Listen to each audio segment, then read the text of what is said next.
may take occasional breaks to scarf food. We're gonna start by giving it's fucking Star Wars Day. We're having a space game on Star Wars Day. So everybody is gonna get a big whopping 20 points today. 20 points, yeah. 20 points on your points cards today. Uh-oh. Big things. Question, is anybody gonna get talent points or grand charms? I don't know if anybody's there yet. I'm at 100. I think You're I at might 100? be. Let's see. So that means other people should be, because I was behind points. Oh, yeah, I've definitely How got many enough did for a you skill say for point. today? 20. 20. Yes. And it's 100 Where for a are skill we? point? It's Oh, 100 for a skill point or a grand charm, yeah. Oh, that's tough. Now you got choices That is to such make. a tough choice. I'll let you guys I'm at think 130. about it for a second while I eat a chicken wing. Chicken wing. 25. I'm gonna bank my points, I think. I think I'm at 75. I can't. Yeah. I don't know if I'm behind any points, but yeah, 75 is what I got right now. So I'll bank those.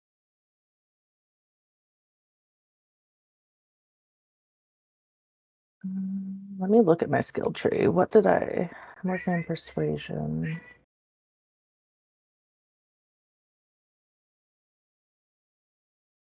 Oh, turn on the inspiration.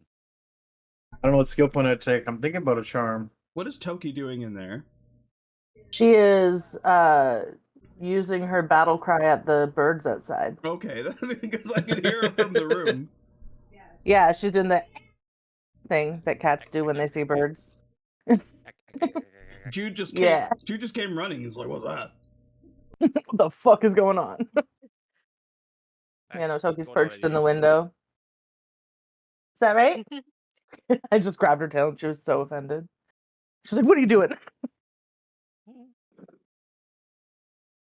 Oh, you're leaving the window now?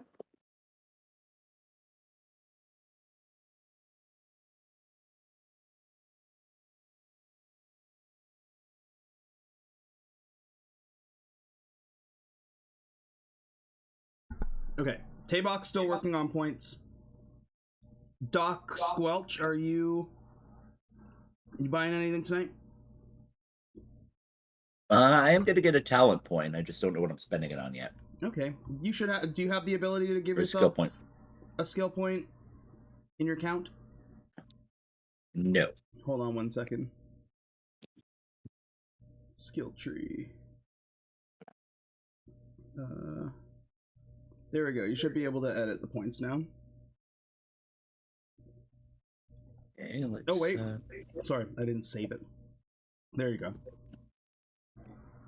All right, let's try it out. Yes, I can edit now. Thank you. Yeah. I took a skill point. Taking a skill point. Yeah. B3. I'm thinking Grand Charm. Grand Charm, let's go. Ooh. I would also like some regular charms as well. I have 30 points left over after my skill point. Okay, we'll do Grand Charm and then regular charms. Hell yeah. Hold on. I took 100 points. Alright, let's see what you get. I got a good feeling. I got a good feeling too. Grand Charm of Magic Resistance. When you gain this charm, you have advantage on saving throws against spells and other magical effects. Nice. Excellent. Oh, yeah. B3 is even more resistant. Oh, Joda's in the chat. What up, Jodas? Joda. How many regular charms are you getting, Johnathan? They are 5 points each? 5 points each. I will take 3. 1, 2, 3. Shadow Meld Charm, Charm of the Hearth, and Charm of Augmentation. and drag those into the item tab on your character sheet. Excellent. Hey, be nice.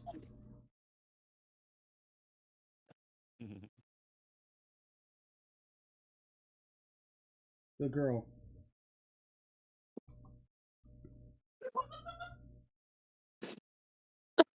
I'm just a regular human guy. You touch a creature's shadow or a shadow connected to a creature's shadow, and you merge into it. It's fine. That's Okay. normal. I'm just a regular human guy. It's normal. He's also a ninja, apparently. Yeah. So normal. So normal. Aelita, are you spending points today? Are you getting things? I think I'm going to do a skill point. It's just a matter of what kind of skill point it'll be. Perfect. You can put a skill point into your like skill point pool, like where it says 0, you can change it to a 1 and then use it whenever you want. I also discovered yesterday that when you take something in those in the skill tree, it will add it to your features tab. Oh, cool. Do I change the big number or the little the number? Big number. The big number. The big. Okay.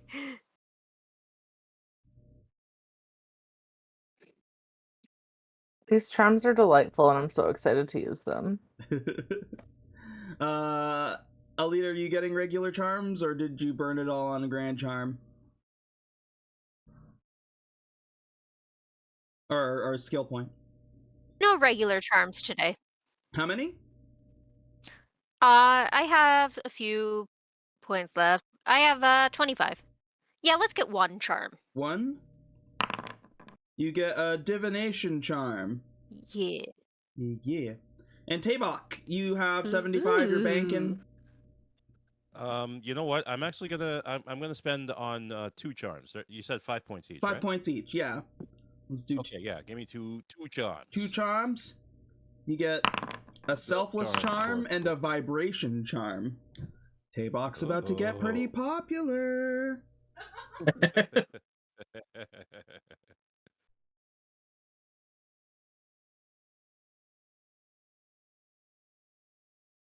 And okay. I mean, that's we're allowed to read the charms, right?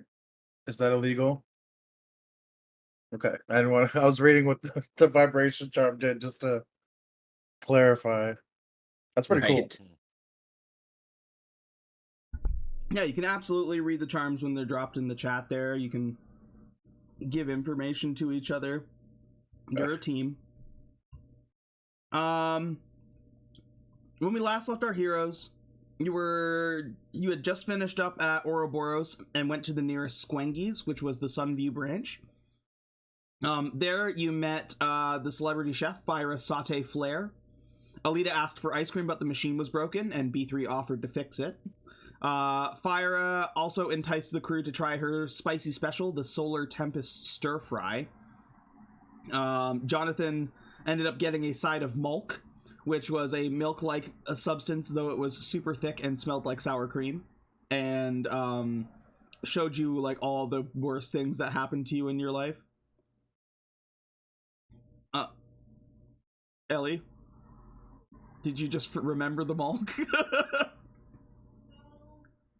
What face were you? What was that face?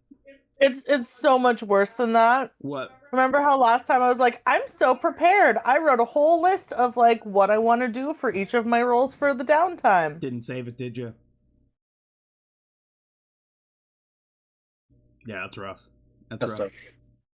I'm so upset with myself. But also the Malk is terrible too. Yeah, the Malk was terrible too. See, the Malk was so terrible, you remembered a bad thing a week later. Well, no, I remembered because I went to look at it. I was like, I'm so prepared, and I went to look at it, and it's not. I'm sorry. That sucks. Upsetting. It's so upsetting. It's fine. I'll be okay. As a side, the Fyra asked if you could check on her supplier for her spice vegetables if you had the chance. It was just something as like a side note. You also tried your hand at getting some of the special editions, edition Squingy's instrument toys. Getting a lot of percussion instruments and only like 1 or 2 void instruments, but not quite getting what you were looking for. B3 fixed the ice cream machine and tried the special Squangy's flavor Blargberry that causes you to experience all the best things that have happened in your life. The crew planned their next steps, choosing to hunt down Grombrekish on the volcanic Terran planet Morin. They headed to Grom's home planet Grixio to get more information, which started downtime. We determined that Tabok's fake ID is, or like a fake identification is Mr. Cabot from Mercedia, who is a bodyguard. Squelch was flagged as a flight risk due to a warrant out for his arrest, a malpractice charge in another star system, causing him to have to go to the consulate with Johnathan and Sherman to sort it out. Aelita and Tabok stayed on the ship. Squelch made Johnathan his legal counsel against the plaintiff Harold M. Sauvier, who lost 70% of his body mass due to bunk treatment by Squelch in a rented private like back alley doctor setup that he had made. The biggest thing was that he had to pay for surgery out of pocket due to insurance not recognizing Squelch as a doctor. And he had alleged that Squelch was running it out of the rented space and was attracted by Squelch spinning a sign directing him to his medical practice. Don't know what you're talking about. Johnathan gave a very convincing, albeit unconventional argument and managed to get Squelch a not guilty. During downtime, Aelita worked on her OnlyFans content with Neldor and Jev employed as the cameraman, earning 1,000 credits from their live show. Tabok, working on remote hacking, hacked into a private bank account containing 150,000 credits belonging to one Vetrax Coil. Digging a little deeper, Tabok was also able to find a list of these people that Vetrax received money from, one of which was Grombrekish. B3 decided to look for some side work and found a cyberpunk-themed bar called the Split Circuit that was very body mod friendly. There, he broke up a turf war that had broken out in the club and earned 1,500 credits. Johnathan Jimson, wanting to work with Squelch to start a pyramid scheme, began the planning stages, and in doing so began to build a business relationship with Squelch, which will offer benefits in the future when both of them are hatching their scheme. And Squelch had Tabok help him get his name changed to Doc Squelch, and basically reinvent his identity, going back and like scrubbing anything that could implicate him, anything that could be like tied to his ID number. Like he just like switched up the number, so it just like he's clean, he's squeaky clean now, except for potential personal grudges. As we start off, we'll say that we're getting into like the next day. You might have like arrived in the evening. Everybody kind of takes the time to get some rest before you start to go out and explore. Before you do, Neldor gathers you all and says, "Happy Star Wars Day. I know all of you are a big fan. Anyone across the galaxy is a big fan. It's celebrated far and wide. And I got all of you a little gift." Ooh. Aelita, Neldor got you a Shiver Kyber shard. Hold on 1 second here. Inventory, is it on? A jet black kyber crystal with faint, violent flickers. When held, it silences the air around it as if holding its breath. Once per long rest, you can cast darkness without requiring material components. While inside it, enemies can't benefit from help actions. Also once per long rest, when a creature within 30 feet fails a saving throw against a fear, charm, or psychic effect, you regain 1d6 temporary hit points. And if you are a spellcaster or a motion-based caster, like a prism, you can use the shard as a spellcasting focus.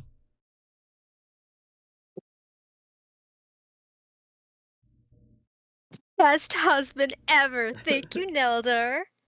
It does require attunement, but it's got some fun little toys in there. So, yours was the only rare one. He bought you the rarest gift, and for your crew, he got like more common stuff. B3, he's like, I found this in the shops, and it was a really cool armor mod, but I had no way of putting it on your current armor. What you're wearing is a little outdated, so I got you some armor to wear as well. And he gives you a set of carbanium plates, which is the same the same AC that you have now, but has armor slots that you can add armor mods to. And he gives you the armor mod, the B33-FO protocol plate. An old battle plate repurposed from Clone War salvage, still bearing faded stenciling that reads B33-FO. Once per long rest, when you fail a strength or constitution saving throw, you can choose to succeed instead. You can reduce fall damage by 10 feet while wearing the plate, and occasionally it emits a garbled "Stand Strong" audio when you take damage. Yeah. That's awesome. he looks at it, he like throws old armor away, puts it on, he's like mechanically strap onto him, like, it's like, Mr. Neldor, thank you. Gives him a hug even. Johnathan, for you, he gives you the Echo Tracker medallion. It is a polished obsidian medallion etched with a subtle spiral constellation pattern. Soft blue light pulses gently from within, syncing with your heartbeat when held close. It holds an inscription from Neldor that says, "May you find your love in the stars as I've found mine." Once per long rest, the medallion pulses in a direction of your choice. You can ask it to search for the one who touched your soul, and it will give you a vague emotional reading, closer, farther, or still, but never precise. And you gain advantage on insight checks to determine emotional intent of any creature not from your home planet. Also, once per long rest, when you are reduced to 0 HP, a surge of determination rises from within. A flicker of unfinished business of something still worth chasing. You regain 1 HP at the start of your next turn. Johnathan Jimson like looks at him through tears and is like, "This is so beautiful. Thank you, Neldor. I'm sorry, I didn't get you anything." And he's gonna like reach into his pocket and like pull out like a paperclip or something and be like, "Here, an artifact from Earth. An artifact from Earth." He'll take it and he'll be like, "I will cherish this. Thank you, Johnathan." Thank you, Neldor. For Dr. Squelch, he hands you like this really weird looking injector. It is a Hut Spice injector nozzle, an absurdly large chromed injector made for seasoning entire banquets or unknowing customers. As a bonus action, you can apply a random flavor to one item, drink, or potion, and it's between spicy, sweet, sour, umami, salty, or chef's surprise, where you get to choose yourself. 1 use per short rest must be consumed to take the effect. Nice. Lastly, for you, Tabok, he's like, "I didn't forget about you, just because you're new." He gives you the Slicer's Cubelet. A smooth obsidian cube that projects soft blue light from its seams when connected to a system. Once per long rest, you can auto-succeed on a DC 15 or lower computer's check related to hacking or interface access. And when you would trigger an alarm while hacking, you may roll a D6, and if you hit a 6, the alarm fails to trigger. Also, it faintly hums the Mos Eisley Cantina song when idle for too long.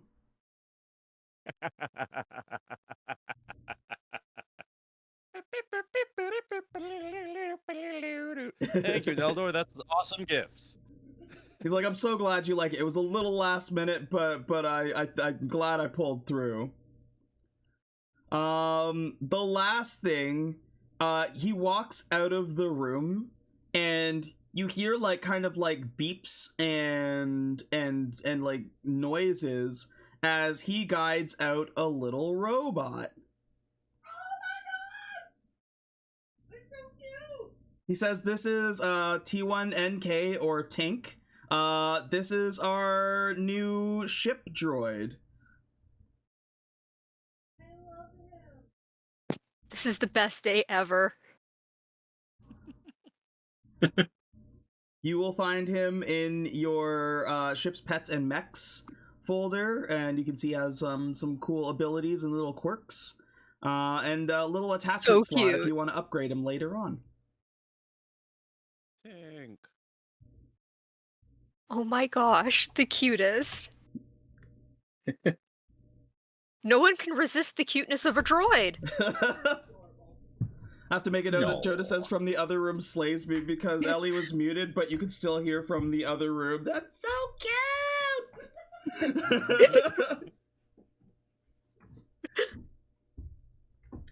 He's like, I know you guys have a lot to do, but couldn't start that without celebrating the day, so may the 4th be with you, and enjoy your gifts, guys. Yay. And also with you. You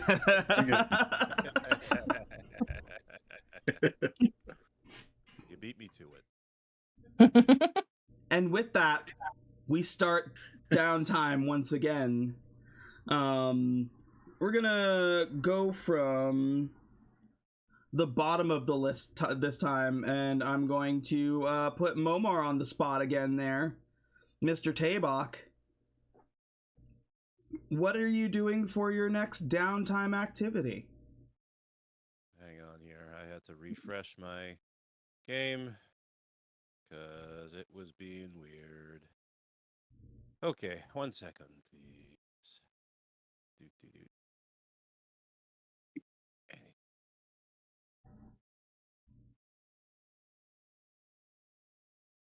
Okay.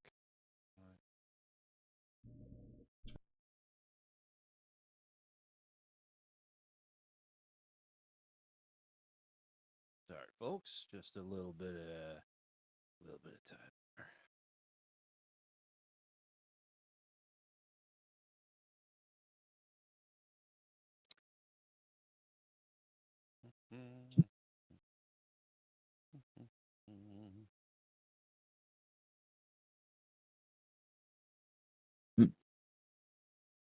Okay.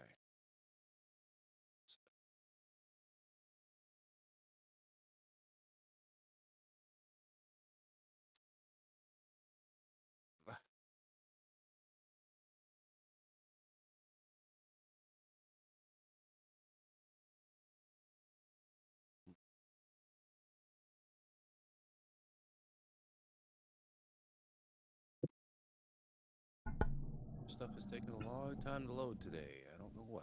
No worries. You can try, sometimes when it's not loading for me, I'll hit stop and refresh, and then it will start. Yeah. Yeah.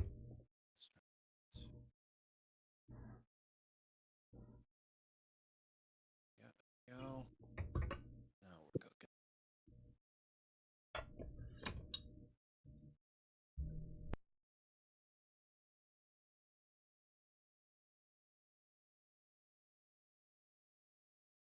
Now I just have the Mos Eisley Cantina song stuck in my head.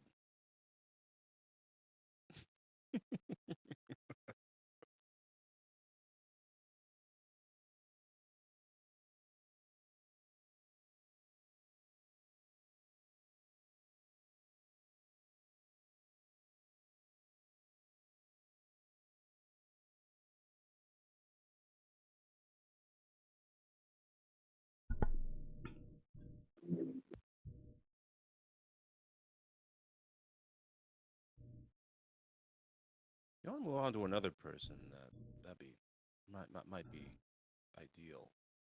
Okay. My stuff is still loading. All right, well, we'll go to the top of the list then. We'll go from the top. Doc, we'll start with you.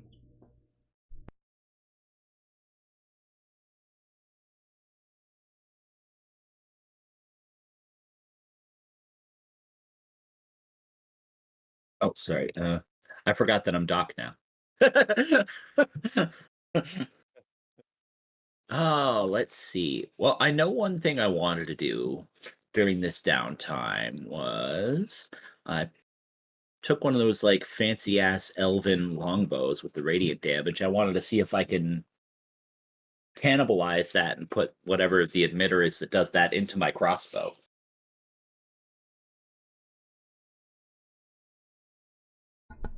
Okay. We're gonna call that a personal goal. Yeah. I want to do What a little would you tinkering. like to set the DC at?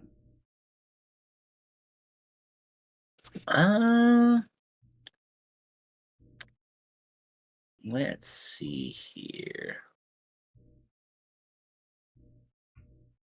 Well, I'd like this to be successful, so I'll take the next lowest one at 10. 10? Okay. Yeah. Go ahead and give me... I would give you science or mechanics. Okay.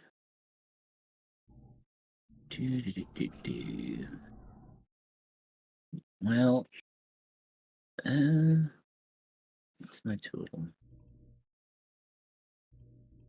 My mechanics is better, even though I'm not proficient in it. Just my wisdom's higher, so I'll go mechanics then.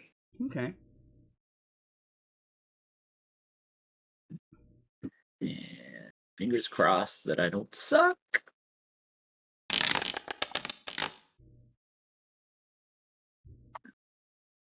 You beat 10. You're able to take this thing apart and figure out the basic workings of it. There is like a ring that, like, when the arrow rests in it, that's what enchants the arrow to make the radiant damage. It might take you a little bit of time, but you should be able to kind of Frankenstein it onto your crossbow to be able to do that damage and just transfer it from the longbow to the crossbow. Yeah, it's still a like bow type of weapon. It's just kind of different kind of bow type weapon. Yeah. Absolutely. All right, good. I think sounds good. Realistically, the only thing that changes, like, you could just change the longbow to a light crossbow because it does the same damage. I think the difference is, like, light crossbow is 8320, whereas the range on a longbow is 150-600. Yeah. It's just... Yeah, it'd probably be quicker just to edit the longbow than to try and rework the light crossbow. Yeah. That checks. But yeah, you easily accomplish that. It's not advanced technology in any way, and even with not really being in like, you're more deal with concoctions than the mechanics, you still have like a basic grasp of how mechanical stuff works. All right, let's see, use that one. Yeah, I just need to tweak some stuff here, but it should be easy enough to change this into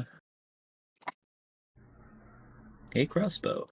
Yeah, that's 320. That's an easy downtime activity. Yeah. Johnathan, you're up next. What's Johnathan doing next?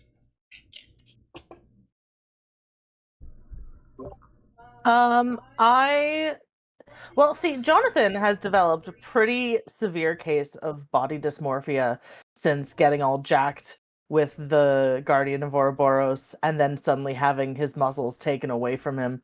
So he would like to try to start getting swole by lifting weights. And I would like to ask B3 to help spot me, because even though you are like a robot, you still look very swole, and therefore Johnathan is like, I look up to you, man.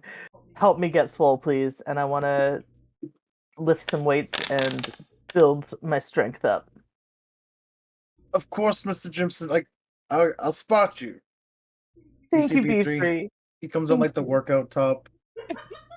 Like got a headband on. Sweatband too. Yes. Sweatband. Yes. Oh yeah, love that. Johnathan is also in like the workout out top and sweatband, but he is much scrawnier next to you. Okay. Trying to get swollen what way, I guess, is the question here. Because we're trying to determine what you earn. I don't know, maybe like a boost to my strength or something somehow. I don't know how that would be implemented. I want to build up some muscles. A boost to your strength was pretty much what I was thinking as well. The problem is, there's no way you're going to be able to, like, that's normally a feat. So I'm not going to be able to let you get away with that on like a 5 or a 10. So I'm going to say that I'm going to make the minimum DC here a 20. And it is going to be an athletics check with advantage because you're getting help from B3. Okay. If you succeed and hit 20, your strength will go up by 1. If you beat that by 5, if you get a 25, it will go up by 2. And if you hit a 30, it will go up by 2, and your athletics bonus will be doubled. Shit. Okay, cool. I don't think I'm going to get that, but we will see. You said athletics check with advantage. I believe in you. Advantage.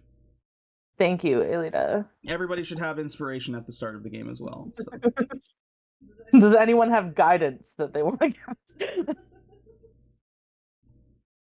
Don't think so.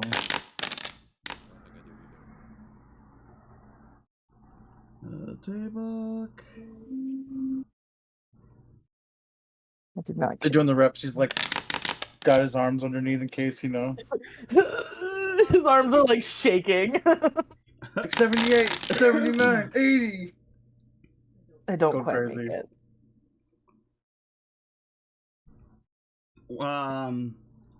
Yeah, you're just a couple like bits under. You are really trying. Like 3 before the set of reps is done, I just like collapse and you have to like lift it off my chest.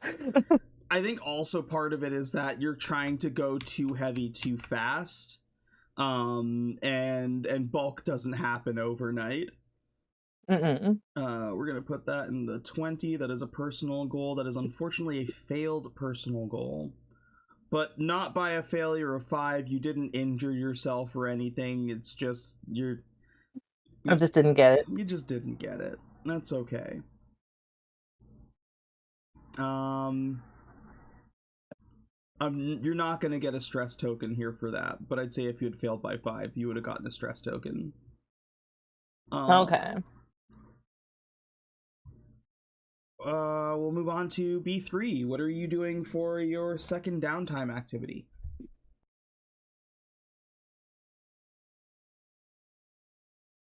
I had a couple ideas, but I was thinking relationships with Neldor, since he was so nice, you know. I'm like, he's not gonna creep up, he's gonna walk up. Mr.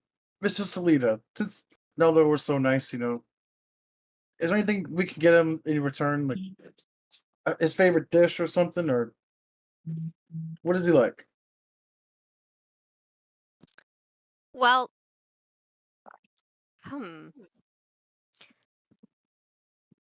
he loves solving problems. He loves working.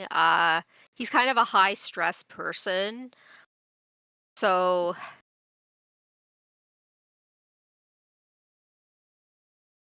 he's honestly the kind of person that would probably really benefit if you helped him out. Like, you know, in the office one day, just kind of maybe helped him clean up. Just because, you know, he's been really busy lately and we've been coming into a lot of money recently, so it's kind of making his job a little bit harder. And especially with, you know, all of the unwanted guests on the ship for a while there was it's a little messy and he's a little bit stressed about it. So I think the best gift you could really give him is just spending some time with him and helping him kind of clean up the office, you know, get a little bit more organized. Of course, you see like his numbers like ticking in his head. He starts thinking, he's like, there was a lot of people here. There was a full house at one point. Yes, absolutely. And that giant bird creature. My lord. Yes, he likes to solve puzzles. He starts to stumble away. Oh, definitely. Says, thank you, Mrs. Lee. And he stumbles away. He's gonna go help Neldor, but is there like a store or something I could stop at or something? Is there like Amazon out here? There's like corner stores, or I mean, there is like a Gladiator, which is this universe's Amazon. Yeah, I'm gonna set the DC to. I was thinking really low at first, but now I'm feeling risky.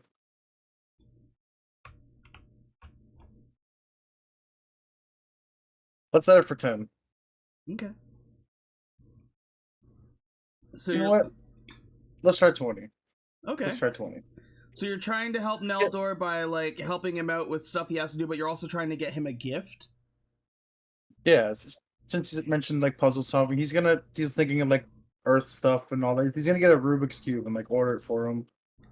Maybe like a bigger one, more like complex, you know, like okay. I'm gonna take his mind off things, you know, as B3 can help clean up and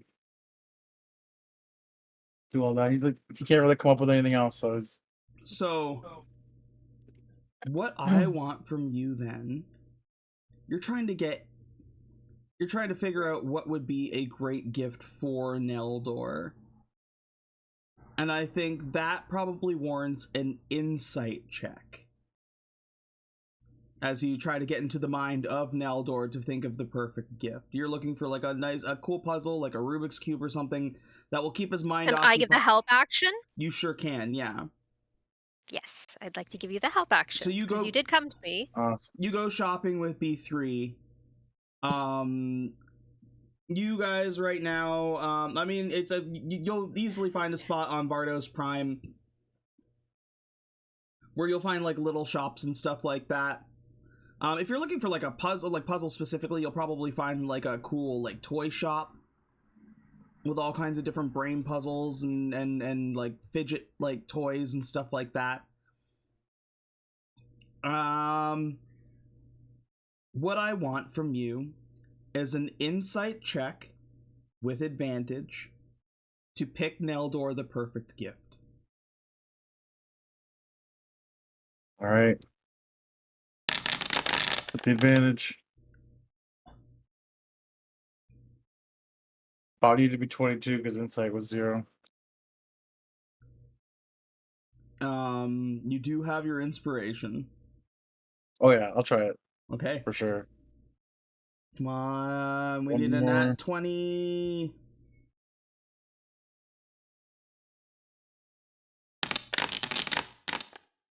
The complete opposite of what I need. Oh,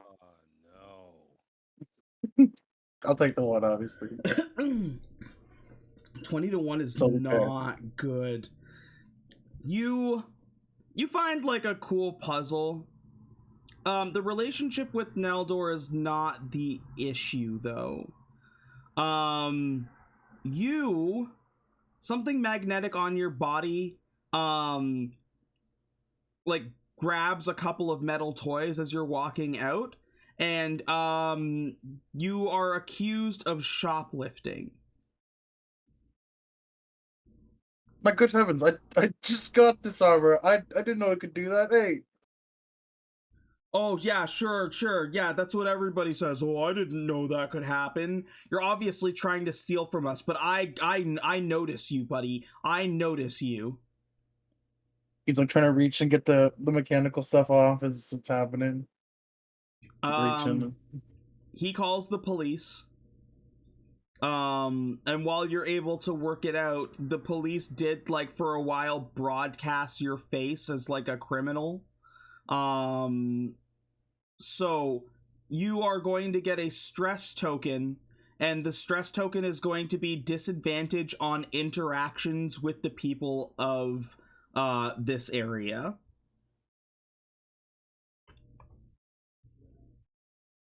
Perfect.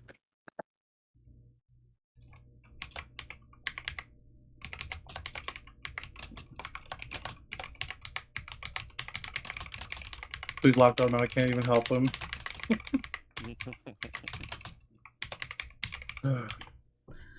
But you do give Nelder the gift. He's very much appreciative of it. And like help him out for the day, and he gets you to like shred documents and stuff like that.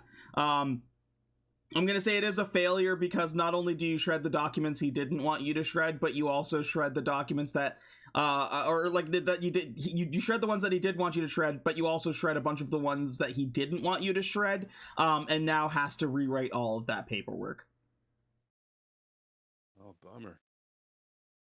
Yeah, you see him just both like grab 2 sets of papers, put them in at once, you know. He's like, oh no, Shred you're gonna damage the machine, and oh no, was that a report for our finances? I just finished that. Like looks to the left, looks to the right. Oh good heavens. You know what, B3, I really the help was very much appreciated. But why don't you go see if Squelch needs help in the kitchen? Yes, Mr. Nelder, I'll go see if he needs some help with the food right away. And he stumbles off. Aelita. Poor Neldor. What I want to do, and I know I kind of made a joke about this before, but I do think it is a good idea. I would like to look into getting us into some type of union. We have a very dangerous job. You know, the healthcare around here kind of sucks. This is something I think we would really benefit from. So I'm not sure where that would really fall under, but I think that it would in turn benefit us. Especially, you know, like that guy lost most of his body, nothing paid for it if he was covered. You know, what if something like that happens to us? So, are you wanting to start a union or get insurance? Because those are two different things. Well, you know, some unions have like the insurance kind of into it. So what I think what we would need is what union is your business under? I don't know. I don't know. Surely there is some sort of union in this galaxy for people doing like odd jobs on spaceships and flying around and stuff. We're not the only people doing this. There has to be something out there. There is insurance that you can pay for, but otherwise you guys are independent, like essentially bounty hunters. We're like the bounty hunter union. We're the like space equivalent of Mexican day laborers. Just like some guy drive by in a truck and there's a bunch of us standing there and be like, "You guys," like, "Okay, ese." See, the problem with this is that you don't think they should be unionized when they should. It's not about whether they should, it's about who pays for that and who organizes that, and the answer is nobody. We would pay dues and stuff. You could join a guild, but like you would essentially be ditching your captain to work for like a corporation, essentially. Yeah, I don't really like that idea. No, I think, you know, that it would be a good idea, but clearly I am alone in this. Unionized criminals, let's do it. We're not criminals. I mean, we are legitimate business people. That's true. We're a mercenary. We're a mercenaries guild. Yeah, we hunt the bad guys. Oh, some sort of health insurance for the stuff that Squelch doesn't know how to fix yet might not be a terrible idea. Fine, let's get insurance. I mean, I can't like reattach limbs or anything fancy like that yet. So. You go to Reginald and be like, "Hey, so we need insurance," and he just starts laughing. Oh, well. He's like, give him something to need insurance about. He's like, no, you don't understand. I just drive the ship. I have no control about that. You guys pick where you want to go. At this point, I'm basically a chauffeur. He's like, okay, fine. Also, I'll do it. Human resources on the ship is Neldor. And you have to convince him that insurance is a reasonable expense.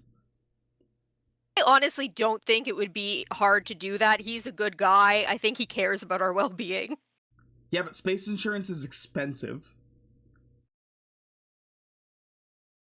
Oh, no. Fine. I'll ask Neldor. Neldor says, yeah, I mean, like, you're looking at, like, 10,000 credits ahead. So, I mean, like, if we can earn that kind of money where it's worth it, then sure, but like right now I don't even know if we can afford to insure one of us, never mind the whole crew. Okay, fine. We'll work on it. Well, I mean, it is maybe one day. It is pretty steep. You're working with some pretty like greedy people, but also like what insurance is for us is like if you die, you're there's like a clone body that you're basically downloaded into.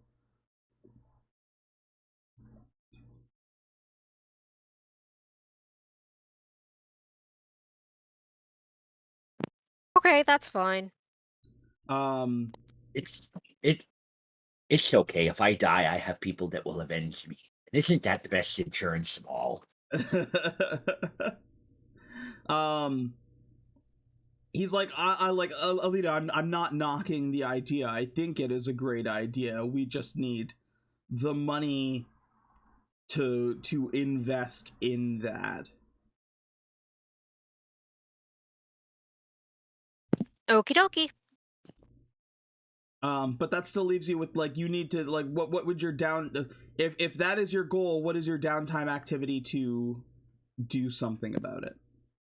Well, my activity was going to be kind of reaching out to different companies at prices, try to see what would work best for us, stuff like that.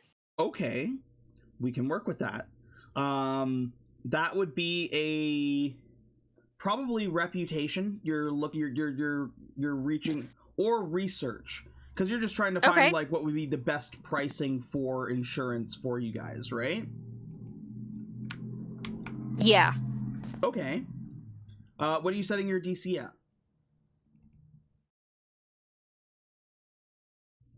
15. 15? Yeah. Okay, give me an etiquette check. Or an investigation. I have way better etiquette. That's really good. That's really wow.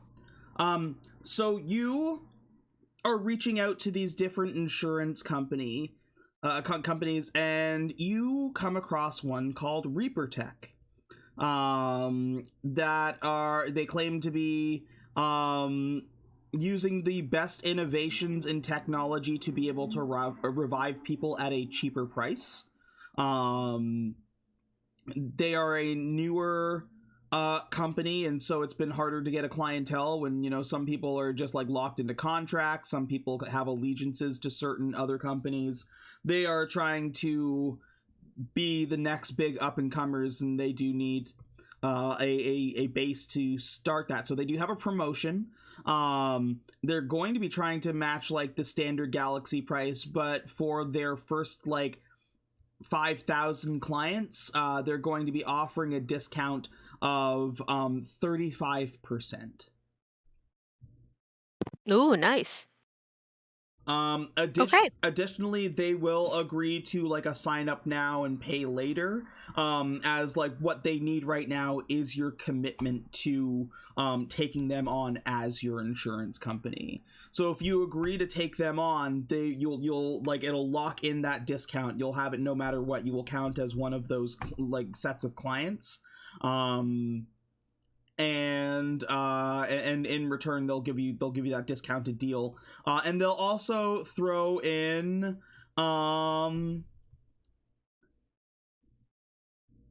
they're gonna throw in, because it's life insurance, you guys are spacefaring, they're gonna throw in a ship mod. Ooh. Do we have ship mods in the yard yet?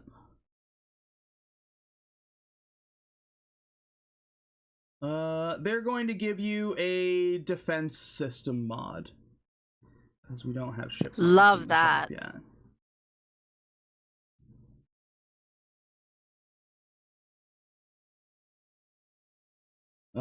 It'll be a Mark III defense system, so it gives like a base like defense of I think 35, is it? Oh, 50. It's like 50 barrier points, so it's like 50 extra damage your ship can take before your ship actually starts taking damage to the ship itself. Nice. Which is an upgrade to the Mark II that you have now.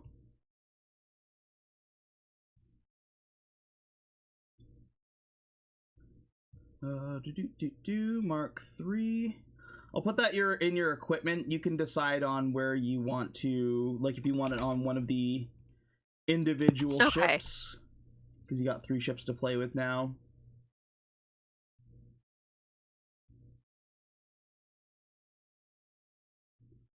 But yeah, as a bonus, they give you like a shield mod for your ship. And you net insurance, you'll be able to earn the money and then like pay it off in the next little bit.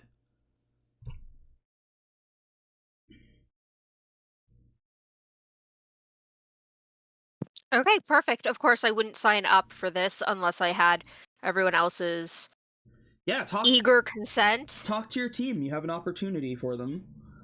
Yep, I would let them know that I've been looking into it, and this is probably the best option right now. It's essentially a signing bonus if we go with them. They will give us the ship mods, all of this stuff. We don't have to pay right away out of pocket. They have some leniency with that, and just to give them all the documents and stuff.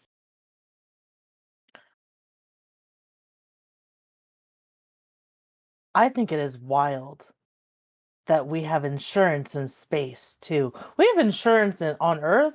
I got to admit, the insurance companies on Earth are a pain in the ass to deal with. But if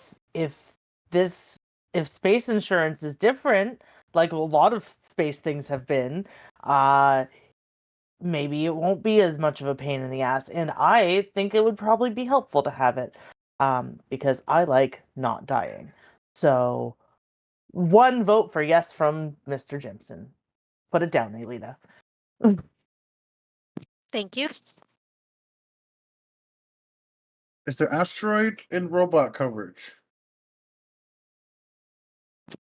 Is there?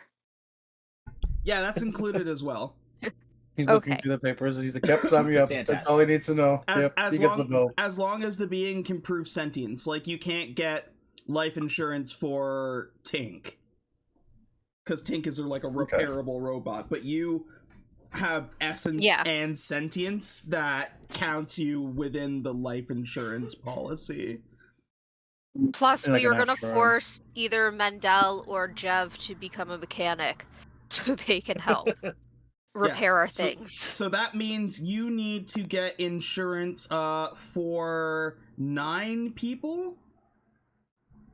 Okay. And that's currently, because you will increase crew size eventually. Yep. So times 9. So after the discount, the amount that you would be paying, and we'll call it for the year, this locks you in for insurance for 1 year, that you have to keep paying like every year to top up, is 58,500 credits.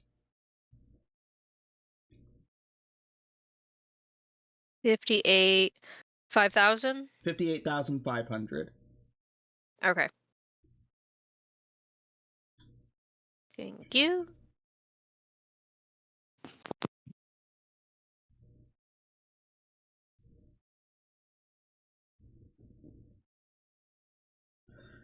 They will also let you pay that off in installments. They'll have like a mobile app that you can use on your phone or whatever device you use, tablet. Okay. Hollow screen. That's good. We don't need to break ourselves, completely right off the bat. Yeah. That being said, coverage does not start until you have fully paid up. Okay. But they do give you Fair. the signing bonus like shield for free. Probably enough in the ship, right? Just to take some of that out and just cover that. One of the ships has, both of them have cash in them. Yeah, between the two, we've got enough money to pay it outright. If we want to.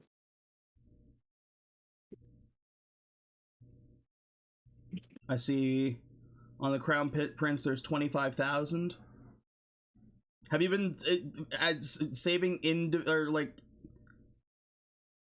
the other ship has 11,000, right?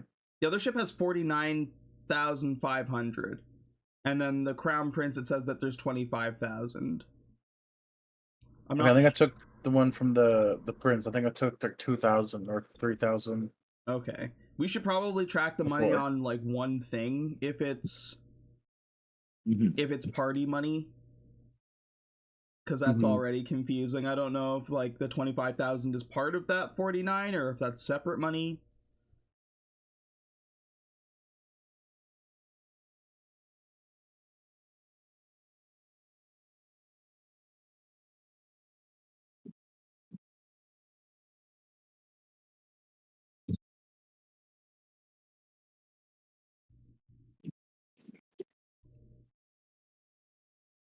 And then Obsidian Claw says it's got 50,500.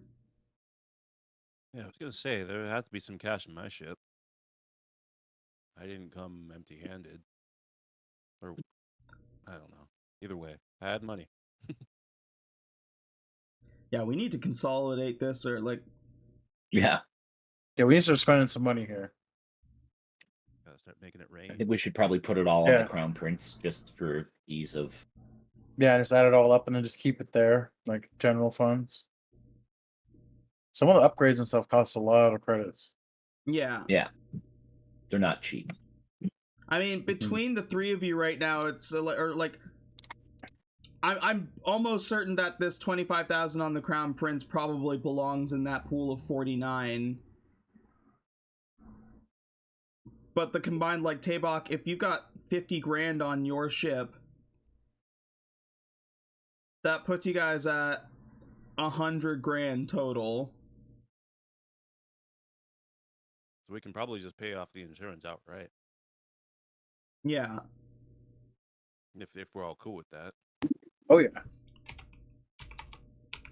100%. Like I said, just take it off the. Yeah. We got the funds. Okay, I added the Obsidian Claw's money to the Prince's money. I'm going to put that on the Crown Prince. The Crown Prince is the amalgamation of all your ships. That's where your money's going to live right now. If you're pulling out individual monies, you can just keep those on your character sheet to differentiate them, but we shouldn't spread them between multiple ships, because that is very confusing. So you're going to pay the money outright? I guess so. Because you're paying it day of, they're going to cut it to a 50,000 even. Okay. So it'll be half of your funds. Yay. And you guys are insured.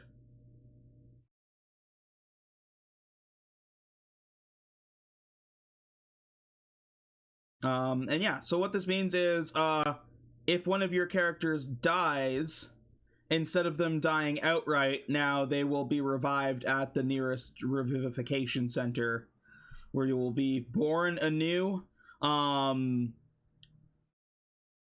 Your party members will have to retrieve your body or retrieve the items on you, though. If your body is lost to space with the items on you, they're gone. So that is something to keep in mind. Fair enough. Fair enough. Makes sense.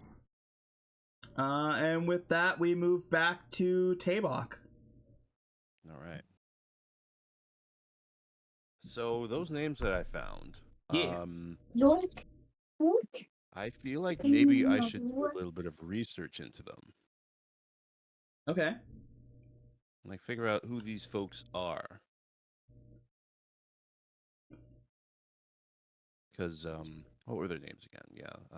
Vetrax Coil was the one guy. And I wrote down the other ones.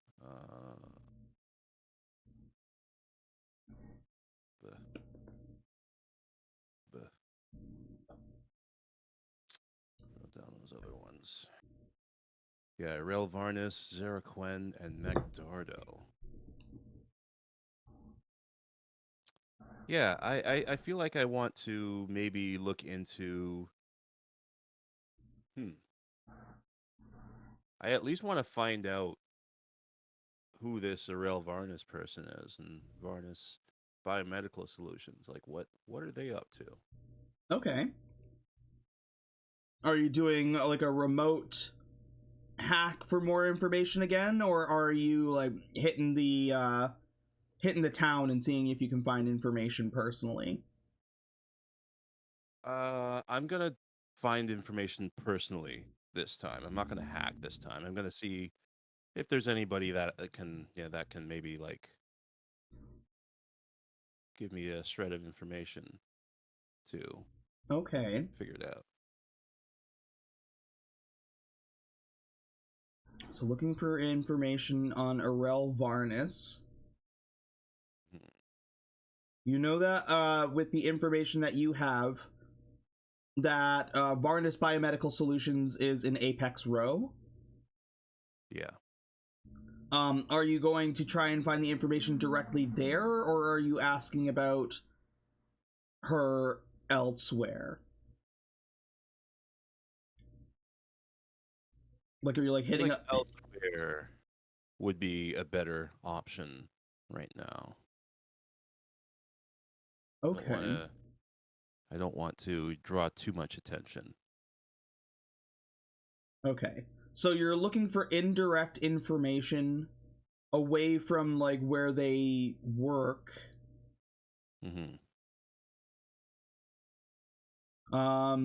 You have the options of going to like the entertainment district, which is the Neon Veins.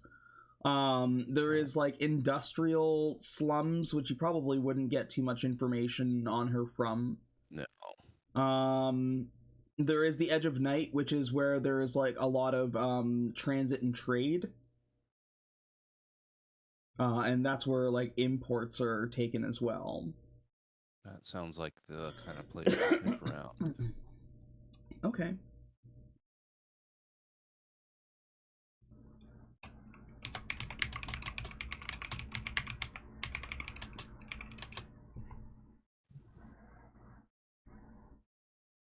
This has got to be an investigation roll. Yeah, okay.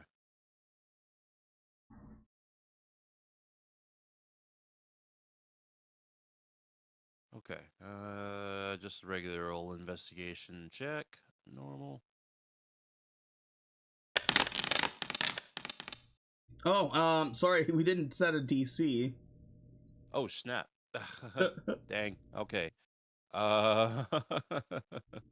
Whoops, yeah, okay. That's okay. I mean, you hit a 20. You are looking for some pretty significant information.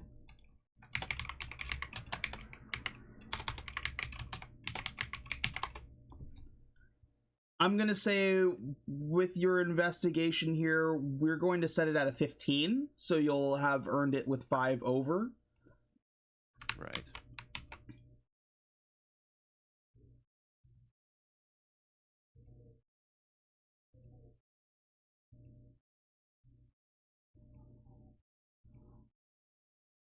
And with a successful mystery and investigation, you go to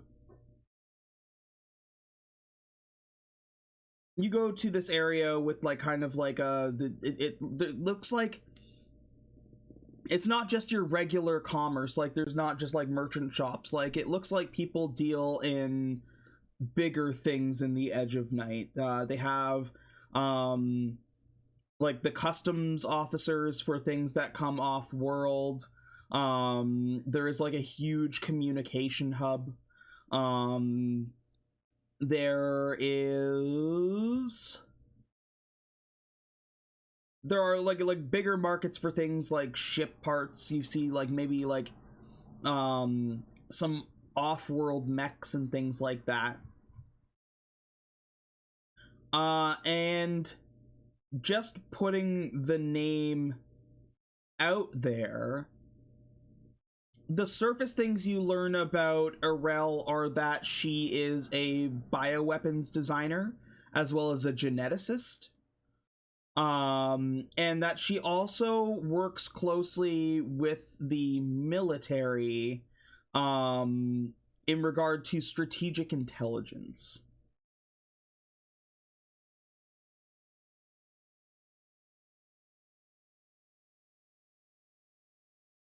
On that 20,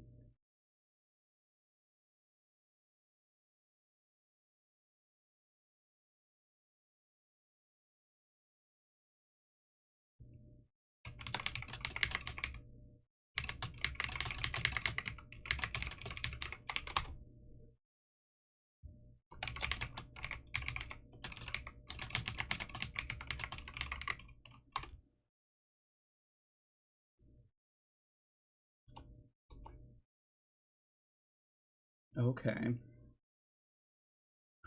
On a 20, you would find that in the Edge of Night, there is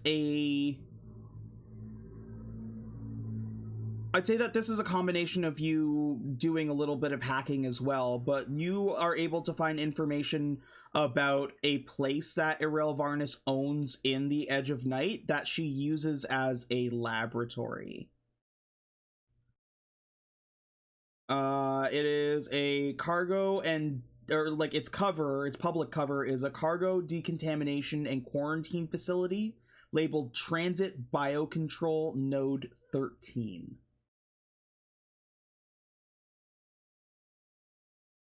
Was that Transit?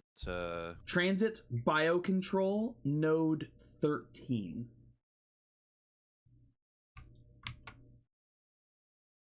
Okay. What she's actually doing at that lab, you're not able to find out, but whatever she's doing isn't decontamination and quarantine. You know that just from the other information that you have learned from her so far.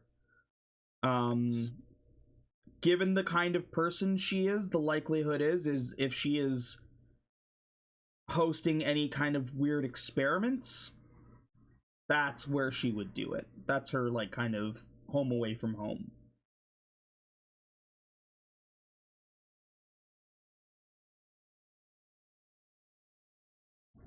Other than that, like the other information you find is the stuff that you already know. That she works for Christex Holdings in the biotech division. Put that in there as well.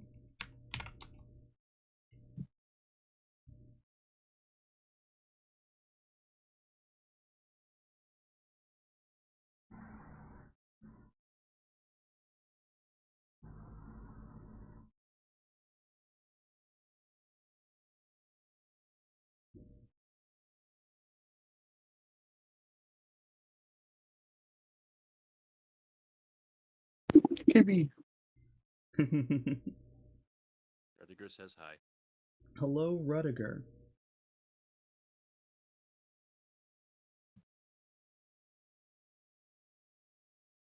I think that's all you get from that. That's a lot.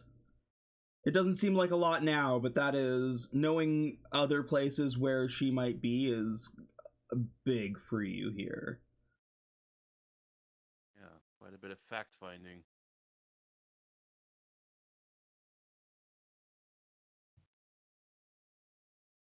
That is a big lead for you there. And with that information, we're going to go back to the top of the list. Mr. Squelch, what are you doing for your next downtime activity?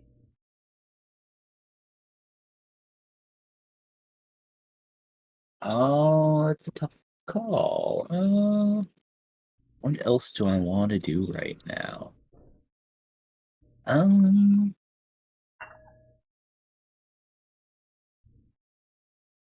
Let's see. Well, I've already done personal goals on a couple of things. I should probably pick something else this time.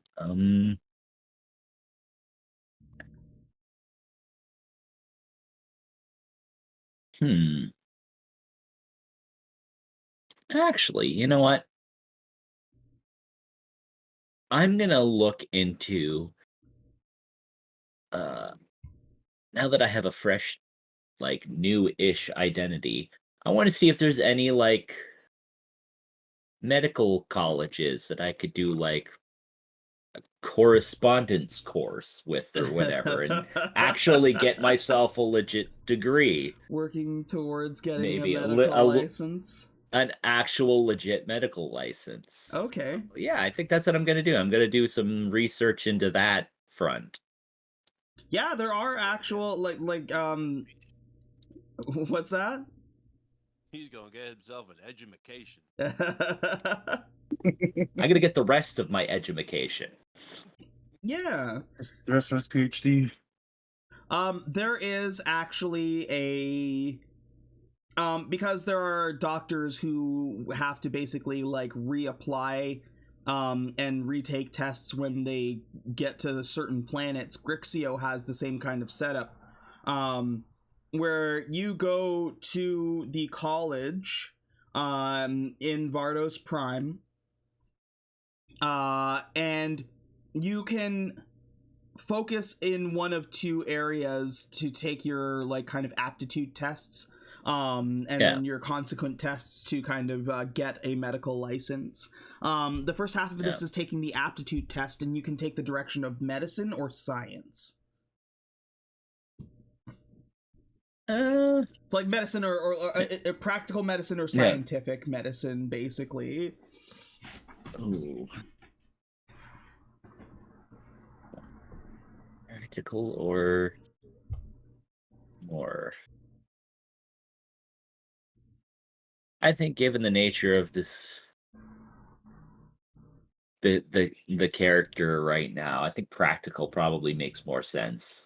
Okay, so what you're going especially with our given vocation of being, you know, random space mercs, I think practical might okay.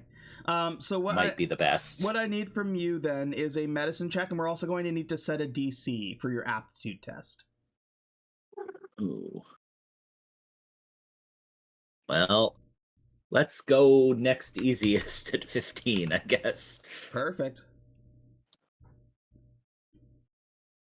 Another personal goal on the board. Go ahead and give me a roll. Apparently.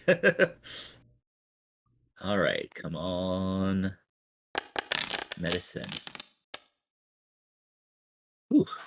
Keep just scooching by. You just hit it. It's been a long time since you've been to college, and without having the time to actually go through the books and study and just go off of the knowledge that you've retained in your head, it's just enough to get you by and get you into the next portion. So this first pass here is actually just like completing the aptitude test to be able to get into the qualifying courses for getting your license. The follow-up to this would be actually going and taking the remaining classes you would need to take based on your aptitude to fully get your license. So I'd say even if you don't do it on this downtime, it is going to be a 20 or higher for that. Yeah, that's fair. But you are on the initial way now to getting like an actual official medical license. Cool. Johnathan Jimson.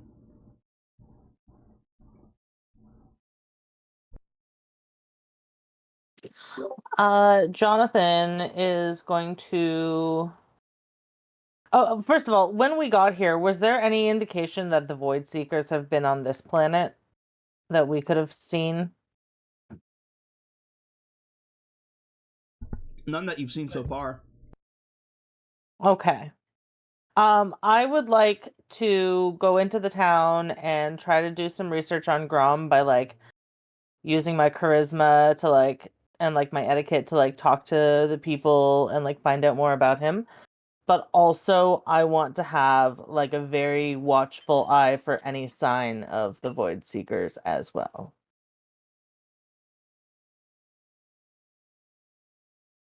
Okay. Out on the town, trying to get information. Gonna go to a pet store if I see one. They have those, yeah, they got pet stores. Most of Gonna go check. Most of the animals are like analogs of what you'd find on Earth. Like, there's puppies, but like they have like purple fur and like green fur instead of regular colors. Oh my goodness. What would normally be like gray cats are instead like they're still silver colored, but their fur looks like actual metal. I love that. Yeah. Lizards that still look the exact same, but like breathe a little bit of fire. I love it. Johnathan Jimson is gonna spend some time just like fawning over animals at the pet store. Preceding that, you're kind of asking around, but not in like an obvious way. I'm not gonna be like, yo, have you heard of this Grom guy? I don't want it to be like obvious that I'm like, I just want to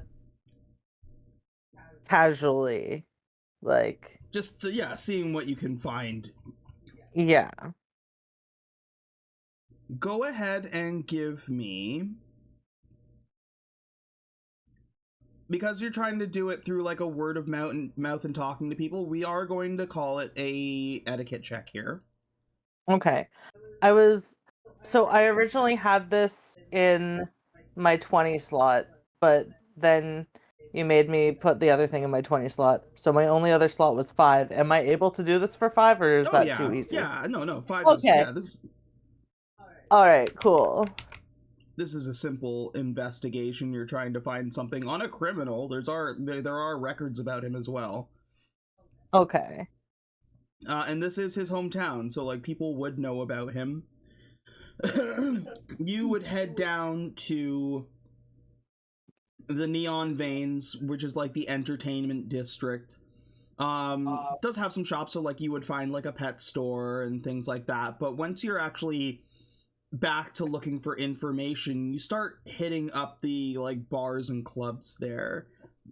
Sit down, have a drink, and start by like kind of like listening, seeing if anybody mentions him or seeing if there's any indication of his presence, whether it be like tags, like spray paint tags or things like that that might reference Grom. You do notice that there is one particular kind of skeevy bar called the Grinding Gear. It looks like that it was a bar that used to be a blacksmith.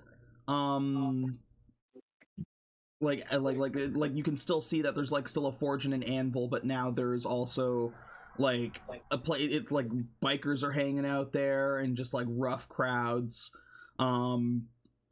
But you walk in, this out of place regular human guy, and sit down. Yeah. And one of the guys that you're sitting beside says, "Yeah, man, I haven't seen Grom in some time now. He dipped. He still owes me like 500 credits, man." Ah, that guy sounds like a jerk. He is a jerk, man. Thinks he's so cool because he went and stole his fancy arm. Now he thinks he's just the cock of the walk, the big king, just because he can just blast a dude in the face. Anybody can blast a dude in the face. Sorry, he stole an arm? Yeah. He's the what? he did. He stole a cybernetic arm from one of those bigwigs in Apex Row. He stole a cybernetic arm from a bigwig in Apex Row. Yeah, this guy sounds like scum. Well, I mean, we're all kind of scum. Like, a bunch of the people in the fucking bar start laughing. Yeah, but like not like the fun kind. I mean, there's no honor amongst thieves, you know what I mean? But, like, even, like, here, he would grift people and threaten them, and, like, if you're sitting in the bar, what you do outside the bar, as long as you don't start shit here, we're all good, you know? We're all just trying to relax and have a drink and drink off the day, but, yeah. Well, like, guy's kind of a scumbag. A yeah. scumbag amongst scumbags. Fair, yeah. Well, it sounds like he's not welcome around these parts then. Where would... I mean, he's probably welcome around these parts, but he hasn't been in a while. Oh. Where has he been? Do you know? I wouldn't. Zara might know, though. Zara? Yeah, Zara Quinn. He owns a couple of the nightclubs down here in the Neon Veins. Okay. Guy's a real bastard himself. He's starting to fill. Did he steal a leg? No, he stole Grom's seat. Took the opportunity while Grom was away and took the guys that he left behind and is running things for him. Oh, shit. I've asked Zara a couple times where Grom went, and he just said somewhere hot. And I'm gonna be honest, I'm not about that noise, so I'm not gonna chase him for 500 creds, but, you know, it is what it is. That's fair. What's your name? Oh, I'm Din. Din? Din. Lovely to meet you, Din.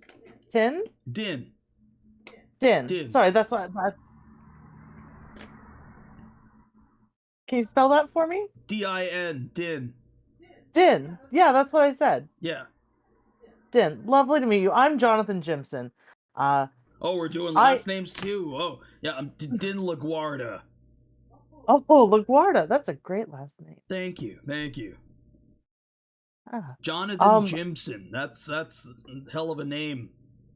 Oh, no, it's just a regular human guy name. What's a human? Humans are we're like... I'm just fucking with you. He slaps you on the back. He's like, I know what a human is. Oh, thank God. Trying to describe the human experience is really difficult. He's like, a question for you. Yeah. You could have gone to any bar, nightclub here in the Neon Veins. Why did you choose this shithole? Well, I was just walking along, came from the pet store, and I got thirsty outside of this store, so I decided to come in. You guys seemed nice enough to have a drink with, so I'm here to imbibe some libations. Yeah, okay. Yeah, I can get behind that. Yeah. Well, it's lovely to meet you, Din. Me and my friends, we do happen to get a lot of places on our travels. If I happen to meet this arm-stealing Grom guy, that he seems like a jerk, but I have a way with words. If I can get you your $500 back, I'll do my best. That'd be great, man. Yeah, I'd appreciate it. Did I make you roll the etiquette roll? No. Just gave up a shitload of information. My real life etiquette was that good. I mean, you set the DC at a 5, and I think I just marked it as green because there's really not. I will say my charisma on my etiquette check is a +6. Yeah, so you can't fail it. So go ahead and roll it for me anyway. Sometimes I just go off into character and forget what we're doing. 18. 18's really good. 18's really fucking good. I think you make a friend in Din LaGuardia, and he exchanges information with you. He says, I can tell you're from off planet. Some people around here aren't as agreeable and can be really rough. If you're down in these parts and you need a hand, give me a call and I'd be happy to bring some of the boys by. Nice. And it's like, now, have you ever played rock darts? No, what is that? Well, have you ever played darts? Yeah, we have darts on Earth. It's kind of like that, but instead it's stones that are like shaped to be sharp points, and we throw them at that guy. And you see that there is a dude like with his mouth gagged and like starfished up against like a board, and there's points around him with like a little like halo around his face with like a 1 point. He's like, if you kill him you lose points, but we're, you know, the more you can freak him out, the more points you get. You want to give it a try? Yeah, I would love to. He like hands you like this sharp pointy rock, and he's like, all right, go ahead and you're gonna like, there's like little circles that are like 100 points, and then there's little like rings around him that are 50 points, and then like on like a very small sliver there's like 150 point ring around him that is like very close to, like, his hands are spread out, so it's like you would have to get like in here without hitting his hand to get the 150 points. All right. Go ahead and give me an athletics check. An athletics check? Yeah, the better you do, the better points you get. If you fail, you kill this guy. All right. Since it's different darts, Johnathan's gonna like toss it in his hand a couple times to get a different feel for the weight of it. Can that help him at all in this? We'll see. Roll an athletics check and we'll see how that helps you. Okay.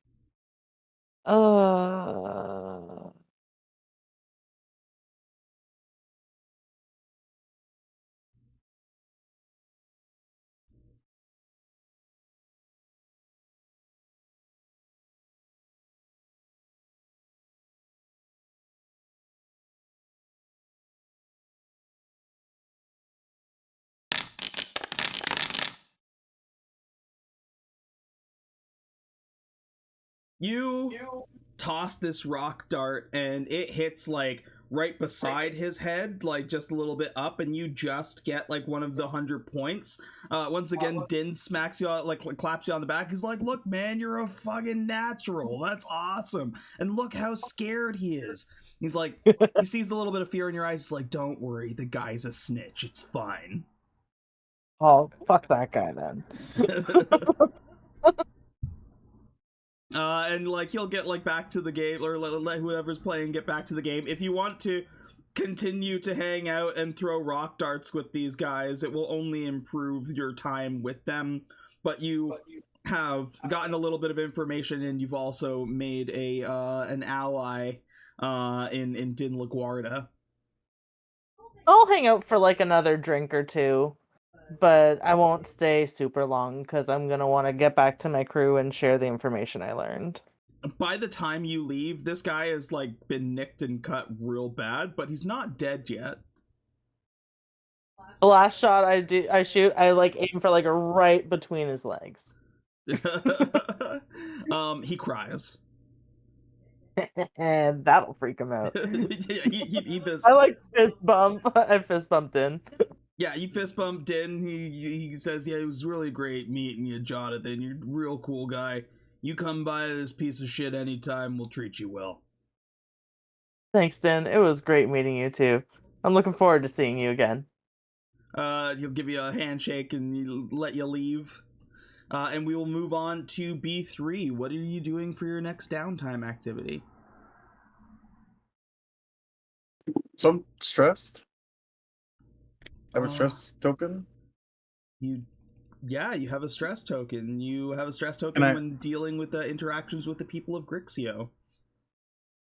Can I self-care, like, in the same, like, do it this time, like, right after? Yeah. Yeah, you still have a 10 and a 5 available, thankfully. Yeah, I'm gonna do the 10. And Yeah. E3's got like all dents in him. He's got like the flour on him from cooking. He's like helping Neldor. He's walking over, he takes the chef hat off, he throws it.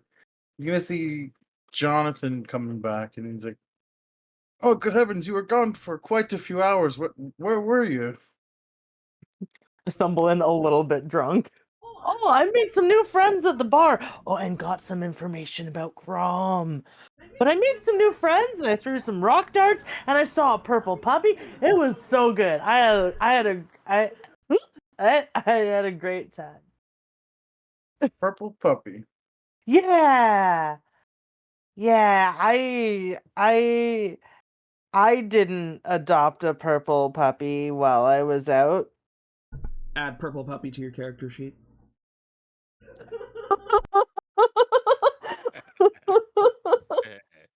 He's gonna go power down, like go in the liquid, like C-3PO. He's gonna be.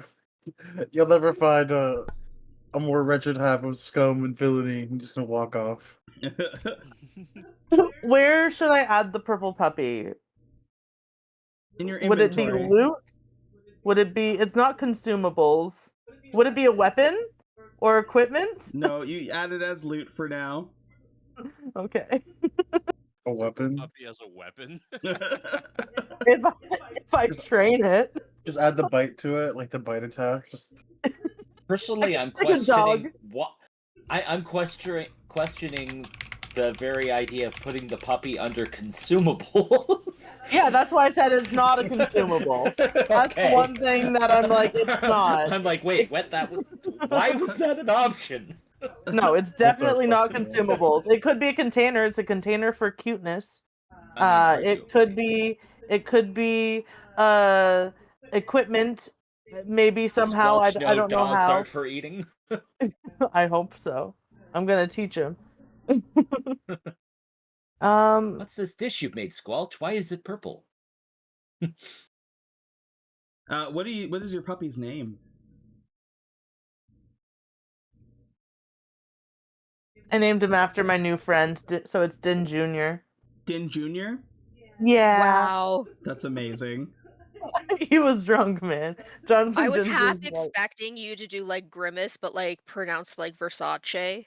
Grimace? Grimace, yes. Din Junior Grimace is his full name. How do I add this to my character sheet? In your inventory at the bottom. Oh, I see where it says add. Yeah. Thank you. And then it'll make a thing that says new loot. No, now you've made 2 new loots. Where? It'll make an What? item in your loot pile that says new loot. And then you just edit the new loot to say purple puppy. I see. Yeah. Just imagining Din Jr. Grimace as a weapon again, and being like an exploding dog. Like, like that meme of like, like where it's like, explosive dog, pet gently. But like, he doesn't die when he explodes. He just does blast damage. That's worse. Just throw it out there. That's wonderful. I feel like can I use downtime to teach him like to be able to be sicked on people so I can use him as a weapon? You can absolutely use your downtime to train your dog. Yes. Okay. Eventually I will have a puppy like stat block template set up with like just like with your space guppy and your space hamster. This is also, you can also add these purple puppies to the list of like creatures that you can that are in like your menagerie for you to be able to sell. Amazing.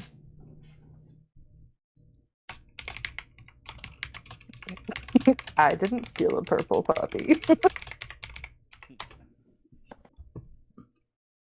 You hear like a slight like bark from my pocket, and I'm like, Shut the fuck up! You're gonna get us both caught. No, puppy, calm down. Yeah. So what would I roll? Is like I'm going to power down and go cleaned up. Yeah. Dipped in this liquid. This is a self-care roll. You're setting the DC at 10. Yeah. And your downtime is just like sitting in a vat of like oil and letting it soak into you and like relax you, right? Just kind of like it's like being like in a robot spa. Yeah. Beef stew. There we go. That works. Yeah. Nice. Break out the Squengy's drumsticks. Boom, boom. Oh Yes. Lee, add 5 points to your points card. Beef stew's good. I've got Yeah. the void drum. That's yeah. So the rim shot echoes pretty loud.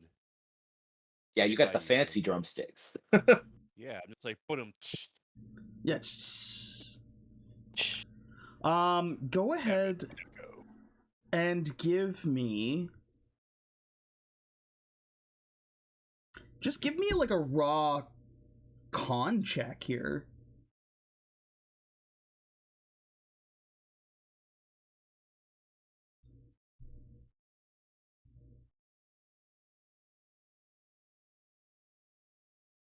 Like an ability check or savings? Ability check. Constitution ability check.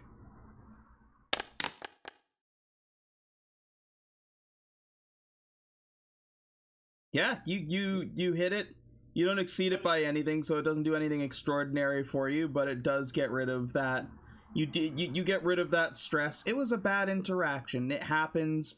You're still getting used to this new armor, which apparently has magnetic portions to it, so it's just something you'll have to watch out for.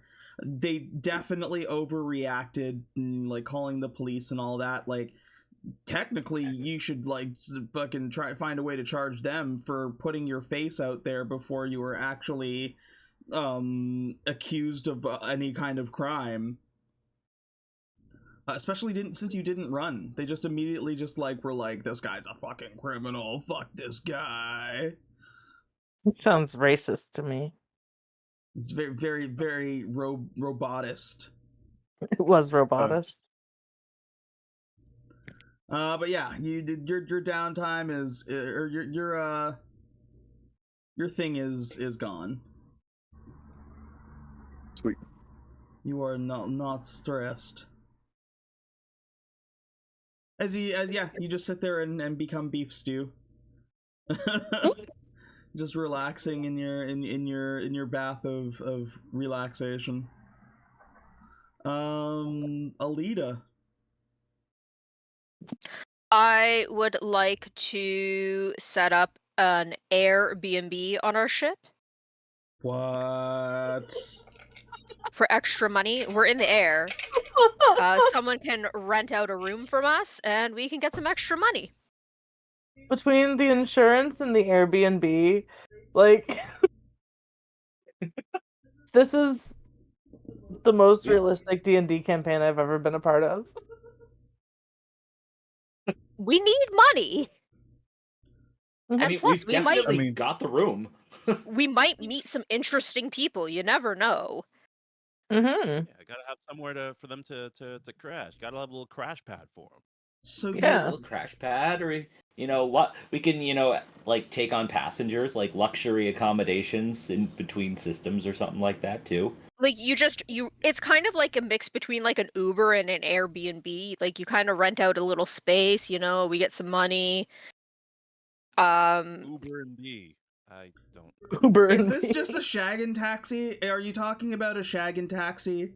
Is that what's happening right now? It is an Airbnb because some we are in the sun. air.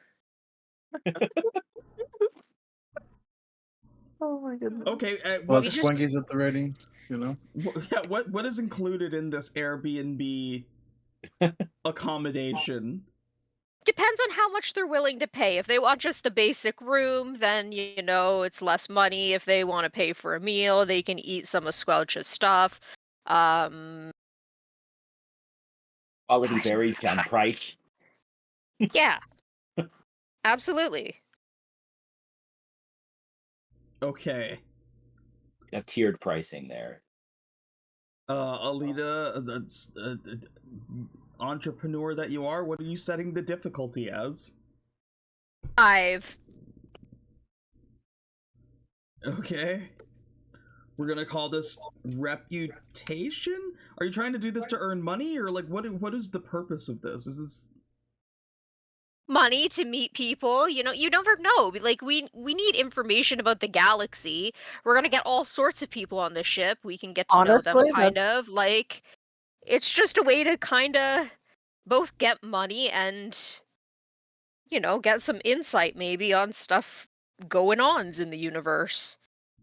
that's not a bad idea. I don't even know what the role for this would be.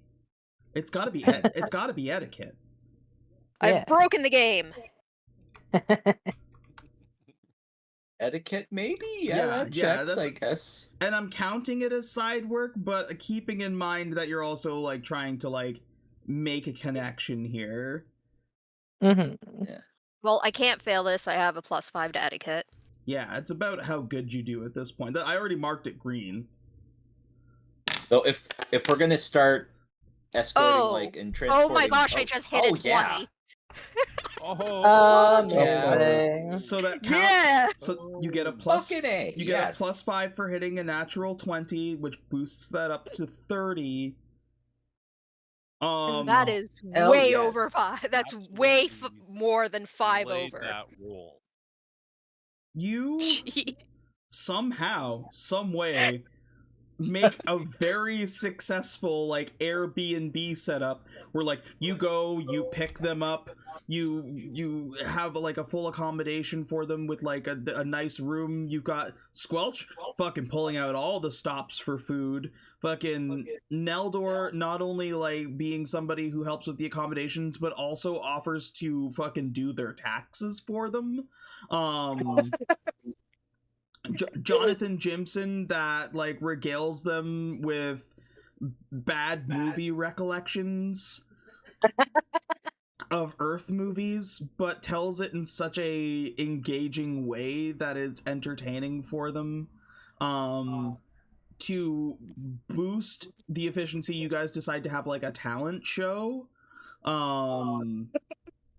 That is like just a personal talent show for them to watch, which for you guys is probably pretty embarrassing, but for them is like by the end of this, they're like you get a couple of people, you get a couple, you get one like person who's just like looking for like a staycation, and you get like a foreign couple from a different planet, who are just like looking for a place to stay while they're exploring Grixio. All of them give you rave like 5-star reviews. Like for anywhere in the galaxy, the Crown Prince is the place to be. I mean, our ship is like pretty posh for what we are. I mean, it is a random like Royals ship that just kind of became ours, so it's probably fucking fancy as shit in there. You got an Orbeez hot tub. Yes, Johnathan Jimson, Yeah, we I still see need you to fix raising that. your hand. Or for the talent show, is it like we're performing? Yeah. All right, I would like the record to show that Johnathan Jimson sings "Do You Believe in Life After Love" by Cher for the talent show. That's amazing. Yeah, that's. I just needed that to be known. Okay, cool. That's all. Colonel Mustard and Gretchen do a disappearing act. Wonderful. Ooh. Magnificent, funky little creatures. Mhm.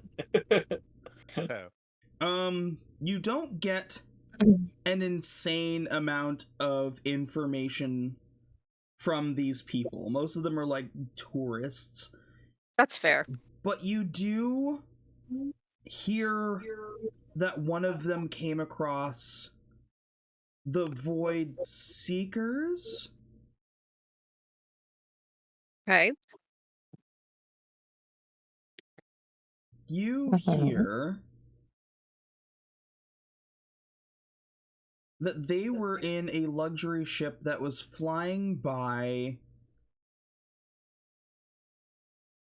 a ship that appeared to be dealing with a confrontation in the Helena system. It looked like it was like an ice ship. It looked like there were a bunch of ships. Okay. And the only reason they know it was the Void Seekers is because the Syndicate symbol was on one of the ships that appeared.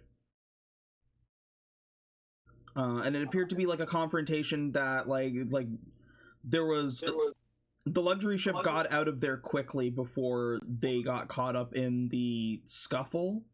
But it looked like there was a bunch of ice, like ships made of ice, which is like a common knowledge thing. They come from a planet called Manus. And the ships that were being flown were like Royal Guard ships. And then there was a second set of ships with like a different crew. That were like trying to defend them. But that's all they got. Like they just had seen like a direct confrontation in the Helena system while they were like on their charter way to move to this system. Okay. Did you say it was the Void Seekers ships that were covered in ice? No. It was the ships from Manus are the ones that are the ice ships. It's a planet called Manus in the Helena system. And they were like royal ships. It seemed like they were accompanied by another ship that was following them, and they were attacked by the Void Seeker Syndicate. Okay. These people know that they're the Void Seeker Syndicate because they are also like an assassin for hire group. That are not like, they don't openly advertise, but it's a kind of thing like if you know, you know. And for them it was kind of like, oh, it's like this like dark secret that we know from the dark web about the Void Syndicate, and this is their symbol, and we saw it on a ship, and you know they looked like they were doing a job, and we was real glad that they didn't notice us because we wouldn't be alive. Just like rumors. Okay. Yeah. Okay, cool. You also make 5,000 credits. Sick. Feel free, Aelita, to either add that to your pool or to the ship pile. Everybody worked together, but it was your gig, so you manage the money how you choose there. Mm-hmm. Yeah, I'd probably say the ship. Yeah, go ahead and add it to the ship party pool there. And that's the Crown Prince where you'll be adding it. Okay. Tabok. I just remembered. I think I still have a stress token, do I not? You do have a stress token. And you have a 5 available to try and work it off. Yeah, I'm gonna do exactly that. How does Tabok de-stress? What does Tabok do to de-stress? What does Tabok do to de-stress? Oh, okay. Let me see here.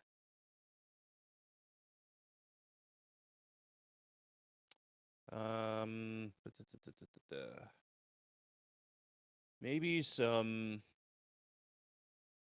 See, I've got a plasma sword, so maybe some like sword exercises. Oh, well, I mean, you know, gotta represent. Yeah. So maybe some sword exercises.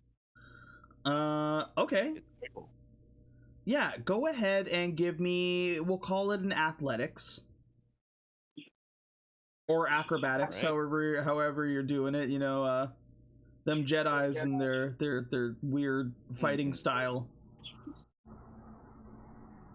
I'll do an acrobatics. I think I have a better stat there. Jedi combat, or as I like to call it, space capoeira.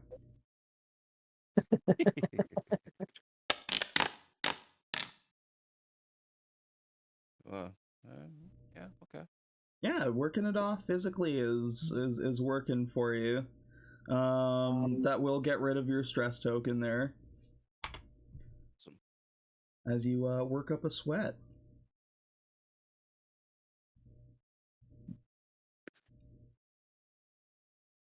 Gotta keep moving so I don't get stiff. Exactly. Back up to Squelch. Let me think. All right. All right. Doing my medical. Tinker did some.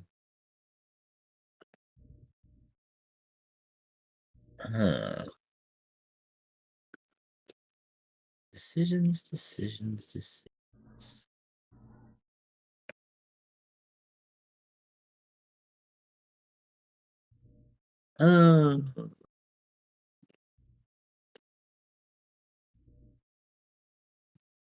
I'm having a hard time of deciding what I want to do with the rest of downtime.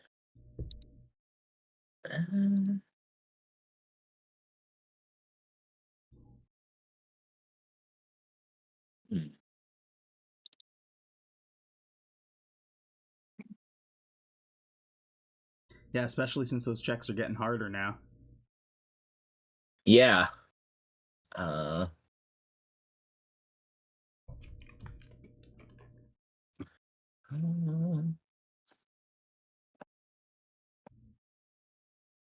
just trying to think here about. I'm kind of coming up blank at the moment. I guess I could try maybe do some side work, but I'm trying to think of what kind of side work I'd do.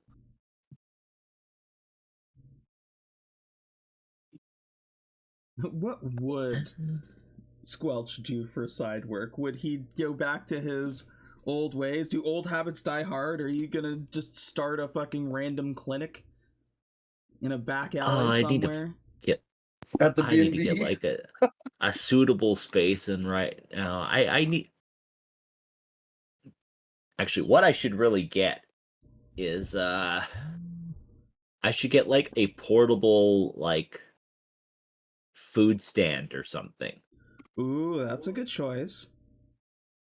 I could look into something like that to, do a little side cooking business when we make port or whatever. Or it's like, I mean, even just like a little stand. I could prep meals on the ship and sell them at a little like roadside stand or something. Portable food stand shouldn't be too hard to acquire. Yeah. Yeah, I could source out something for that. I mean, I've got like other shit that I need for like cooking. It's like I mean, in a pinch, it's like I have a travel alchemical kit that has what? That has like burners and shit too, or is it what's it got? Let's see.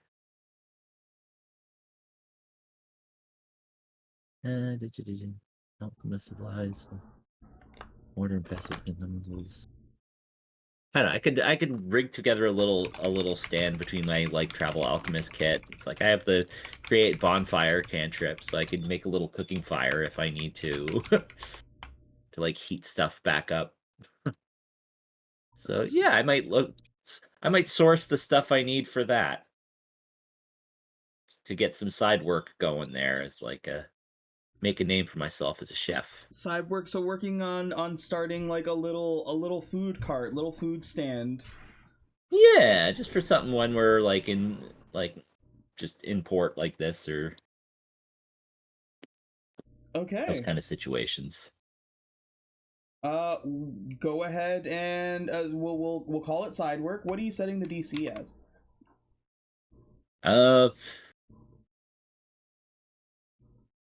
Well, we'll go with the next one up. We'll go 20. Okay. You head out into the town, with your supplies readily available. You manage to find in like one of the like storage parts of the ship. You find like a folding table, and set up this like little like street kitchen, selling. What kind of foods are you selling? Let's see here. Well, my specialty is like sauces and stuff. I'm trying to think of how that would translate to a little stand on the street. I don't know. Maybe I could do like a little like ramen shop or something. Soups are kind of Soups are just watered down alchemical. sauces. Yeah, Squelch's soups and it's alchemy. sauces. Squelch's savory soups and sauces. I was Sauces. just about to say that. I was just about to say it. Do- Squelch's savory soups and sauces.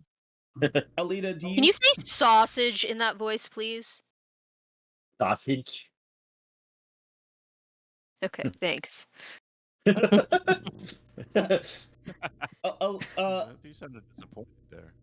Squelch could make some specialty sausages. Squelch, to make sure that Lee is saving money, can you tell me what? Can you say your sack salve? I mean, I could also sell at the booth the galaxy famous Dr. Squelch's soothing sack salve. Patent pending. Now That's it's even more turmeric. How much turmeric is too much turmeric? I don't know. I feel like every time you say that, you're just adding more turmeric. Maybe. There's just like infinite. It's just a whole bottle of turmeric with a drop of oil. Yeah, it's turning into mostly turmeric. mustard. It's mustard. Once I start getting negative reviews, I'll dial back the turmeric. Like, oop, too spicy. There's a continuum here. At a certain point, once I've added enough turmeric, it stops being a medical salve and starts being a sauce again. Oh my god, that's a fucking that's wild. That's not okay, Squelch. Go ahead and roll a cook's utensils for me.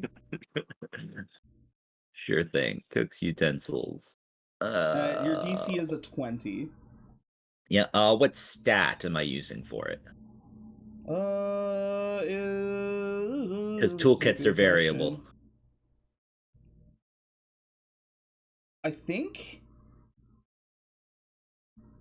you are an alchemist by trade and also like the ship's chef, but you utilize a lot of your alchemy for this. So I'm gonna say we'll go with intelligence here. Yeah, I take a very scientific approach to cooking. Yes. Yeah, your cooking is definitely not vibes based. Oh my fuck!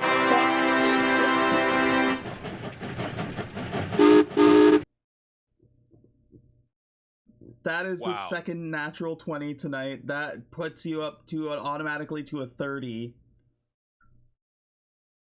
Oh, Squelch. Oh, done. Now, did the train work? Yeah, it did. Okay, good. Yeah, there's definitely a train. Yeah, that's one of the settings that you could turn on in the Dice So Nice thing. I don't even know what to say. Squelch, you turn out some of the best sauces and soups and foods you've made in a long time. To the point where I think like any of like your crewmates eating this would probably be a little miffed that they're not getting this quality from you. But the people love you. It starts fairly slow as you sell your first couple meals, and then as word spreads about how good your food is, you start getting like huge lineups. To the point where you run out of like food and ingredients well before you like have a desire to stop. Holy shit. Yeah, that roll was really good. That roll was really good. Yeah, I wasn't expecting that. I'm gonna say you earn a whole day's work of just like feeding people. The turnaround is 10,000 credits, but you have to use 2,500 of that to like replenish your food sources and spices and all of that stuff. So of course that checks. Yeah, can I just shenanigan a little for a bit here? Now that we have Squelch doing so well with his chefing, Can we raise rates for our Airbnb? Because he is kind of world renowned. It's your Airbnb. You can do whatever you want. Yeah, I'm kind of Okay. a big deal now. Yeah, Second Scotch is a Swingies, we huge have our own deal. celebrity chef. Yeah. Yeah, that's a. You know what? That is a good point. I will keep that in mind. That you are starting to get notoriety as a chef, Squelch. Also, that will help with our triangle scheme. Right now, I'm getting Exactly. a name for myself. So when we start doing our triangular sales vector Yeah, our triangular business approach. Do you put out like flyers or anything advertising as well, or like were you just like raw dogging it? Like just popping up in the street and hoping people showed up? I mean, I didn't really have time to prep flyers or anything like that. Okay. I mean, for now, I think it'll just be kind of like, we'll let it be a word of mouth thing. I'm going to say that by the end of the day, somebody who was a big enough fan of your food and worked in advertising made you a stack of flyers to be able to hand out. He's like, I've already put this up at my office and a couple of offices around the city, and I'm going to be sending some out to different areas as well, so that if people come by you, they know that you got good eats. Thanks, I appreciate that so much. The last thing he says is, one thing you're gonna have to worry about, though, is try not to get too big, or else Squangies will be after you. Yes, good point. Yeah, I mean, lots of food places exist, but they don't like direct competition, so... Oh, I got some insurance policy for Swanky. You gotta be careful. They might send some hired goons to try and shut you down. No, I've got a plan for this already, actually. I know Squangy's secret sauce recipe. That shit's gonna get hooked up to a dead man switch. Anything happens to me, that gets released to the masses.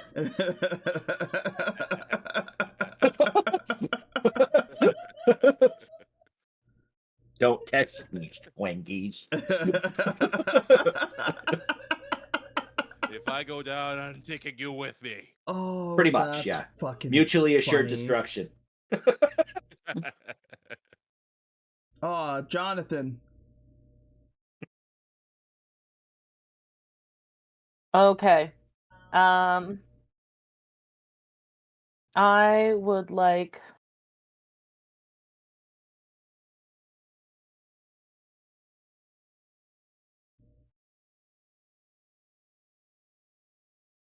I want to try to find my probing lover.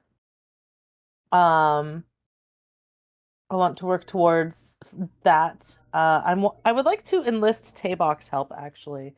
Tabok, I've seen you do some really impressive hacking, and well, I've got this thing.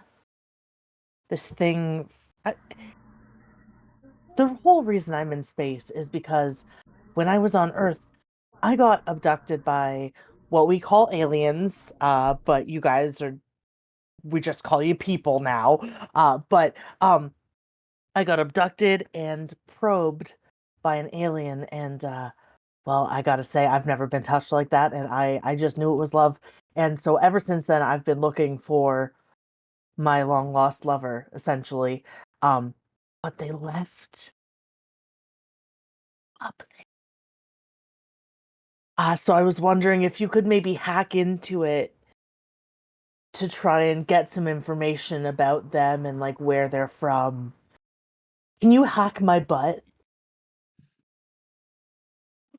I'm sorry, are we just finding out that Johnathan has been with essentially a butt plug the entire time? Johnathan is with probe.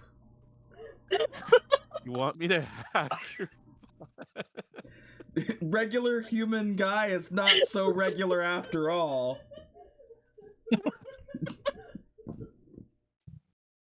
And she just asked the new guy, or he just asked the new guy to hack his butt. I'm really glad that the words "hack hack my butt came out right before I was going to swallow and not during. Oh yeah, that would have been a huge spit take for you, man. Yeah. Oh, I would have absolutely choked. Oh my god. You might need a little bit of spit to actually get in there. So I mean,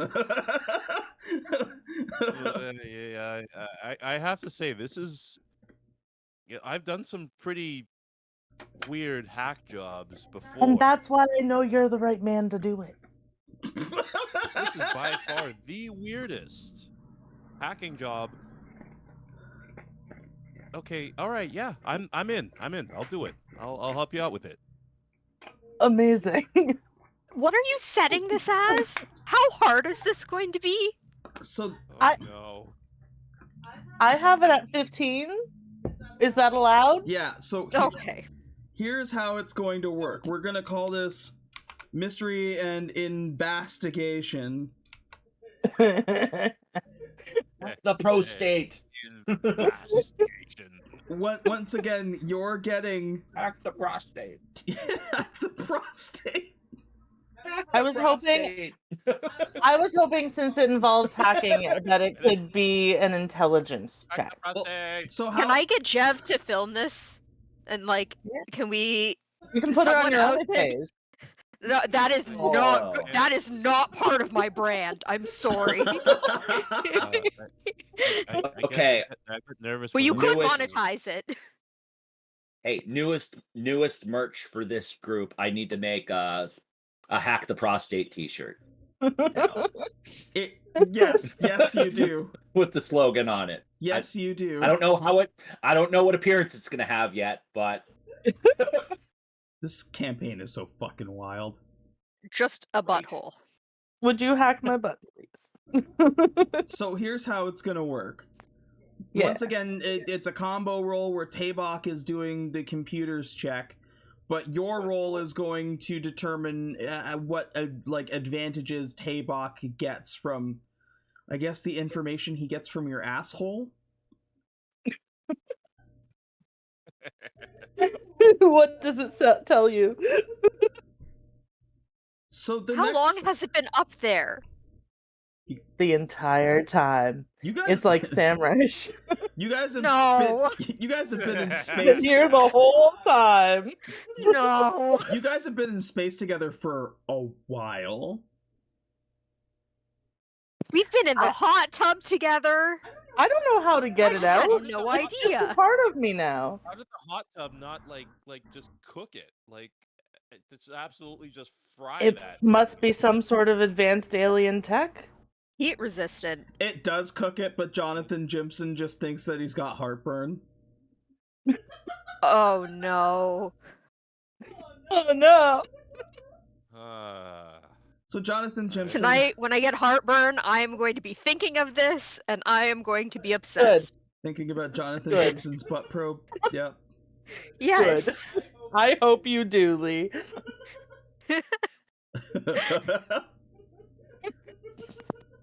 Okay, Johnathan Jimson, what I need from you is, I don't even know what to call this.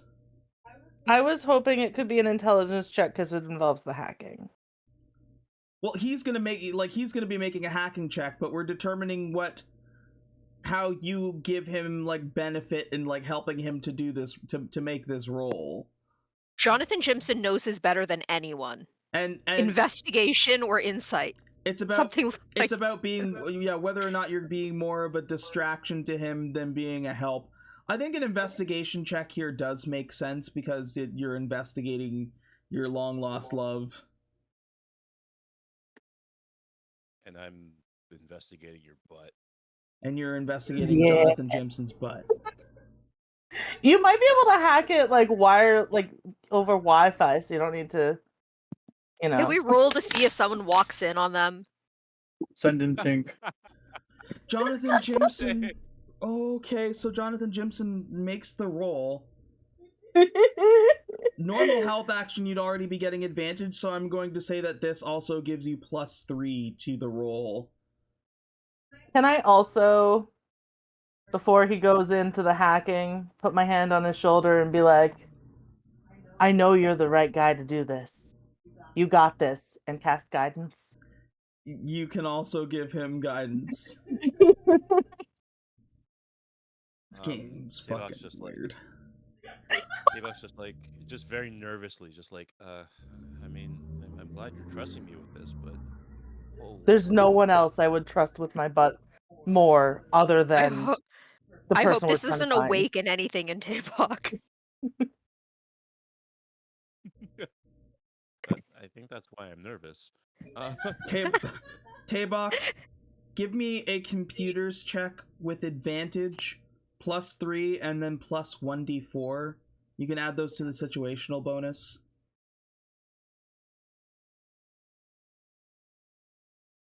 All right. Wait. Sorry. Roll with advantage and then +4. You said it's +3 and then plus 1d4 on top of that.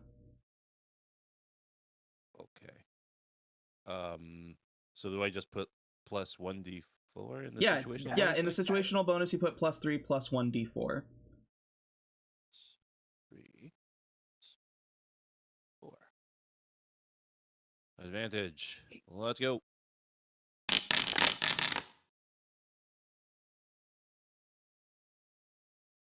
That is a dirty 20. That is the dirtiest 20. Oh yeah! Let's go. That is a filthy 20. Filthy because it involves butt stuff? Yeah. I'm sorry for that mental image, everybody. So, like, Johnathan Jimson, like, bends over and, like, face down, ass up, so that you can get the best connection possible. You do manage... Connection? You do manage to get, like, a remote hack on this probe. Wild. And you see... I mean, the probe is here, and you can kind of tie it back to the ship that it came from. You're seeing that it is like a saucer-class ship. You're not sure, you can't see who it's registered to, but you can track its signal to the Athena system. Athena system. Is that far from here? It's a few star systems over.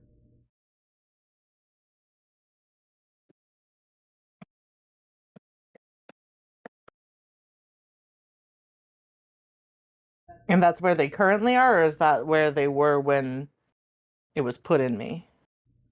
That's well, no, they were in the Milky Way galaxy when they put it in you. They were. Oh yeah, that makes sense. That's where Earth is. No, this is a star system like 2 or 3 systems over from where you are now. And as far as you can surmise, that is their current position. Amazing. Thank you so much, Tabok. You don't know how much this has done for my heart. You're welcome. Tabok just smiles nervously, just gives him a thumbs up. Just like, yeah, now I can say that I've hacked somebody's butt. The big C. That's quite the accomplishment. Put that on your resume. Hell yeah. Tabok, butt hacker extraordinaire. Do you have a butt plug inside you that needs to be hacked? Call me, Tabok. I'll hack it for you.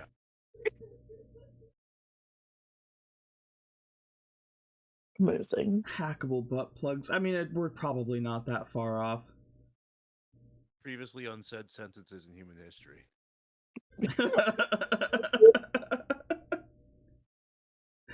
Shit. Wait, Johnathan doesn't. That was the secret that we learned today. Johnathan doesn't shit. Yeah, that's why I asked how long has it been there? He's real backed up. Oh no.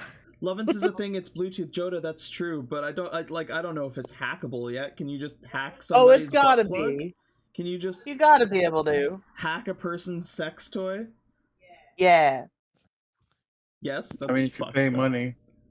No, I'm kidding. That's fucked up. Oh boy. I'm just fading out resistance. I was gonna say, where are you going? Kirby! I'm done with all this. Kirby, no! Sessions have just got extremely not safe for work. Oh, these campaigns have never been safe for work. Some of the shit that has come out of people's mouths. Fucking nothing will ever get me as much as when fucking we were playing a Tiny Punk campaign and Ked decided to be a like super mecha robot, and one of his attacks was the Pearl Harbor attack. Oh no! It's like super mega Pearl Oh, Harbor attack no. or something. Like Yeah, see, hack my butt isn't even that bad. no. My players try to Woof. get me canceled on a daily basis, so That's a big yikes. I've adopted the philosophy be uncancelable. B3, please, for the love of God, take us back to reality. What are you doing with your downtime? I don't have no probe or nothing.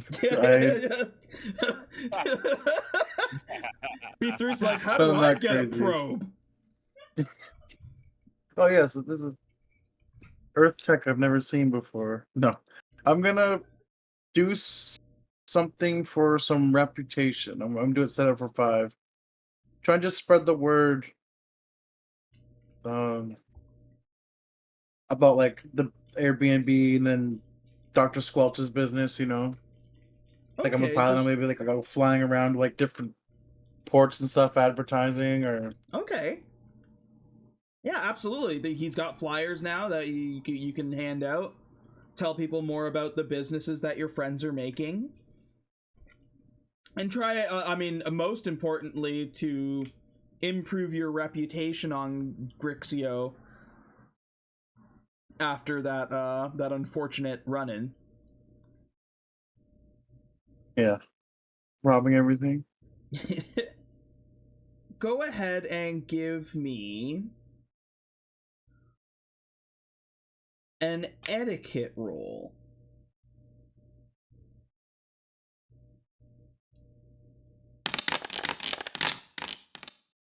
Holy fuck. That is also a dirty 20. You spend your day advertising your friends' businesses, meeting people in the town, showing them your friendly disposition. You even go back to the store, the toy store, and explain the situation to them, and the person, the owner, who like freaked out right away, admitted that they did, you know, kind of fly off the handle a little quickly, and like as you show them that like you can't really control that, like it's magnetic on parts of your body, and just have to be like more careful when you walk around. They you know, he thanks you for explaining, and even gives you advice on some good spots to hit to be able to hand out flyers and stuff in town. Say that your reputation is improved in this area.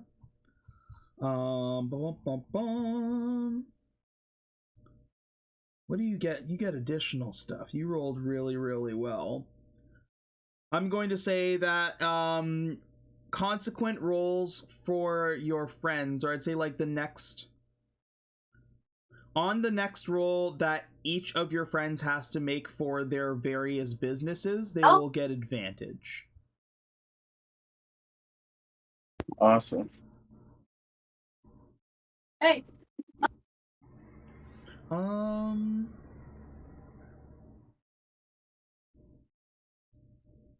Yeah, I think that's pretty good. Your reputation is improved. People start to know B3, but like as like a positive person, a positive visitor instead of a negative one.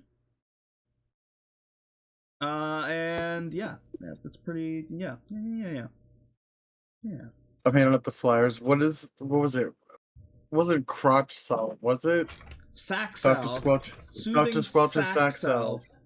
That's what it is. It's like, you need your sack soothed, get your Dr. Squelch's soothing sack salve. Why, sir, you're a robot. What do you know about sacks? I mean, I don't know much. The person who hands them out doesn't have them, so he's quite an expert. I mean, well, I mean, he's like a gelatin cube. Sometimes my sack needs soothing. Where do I find this squelch?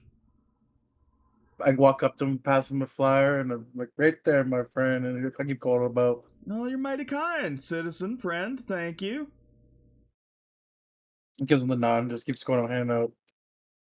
Screaming about sack salves down the road. Oh, the sack salve. Becoming famous. Who's next? Aelita. I'd like to announce I have really bad heartburn right now. Maybe it's your anal probe. It might be. Stuff. Are you sitting on a heating pad? No.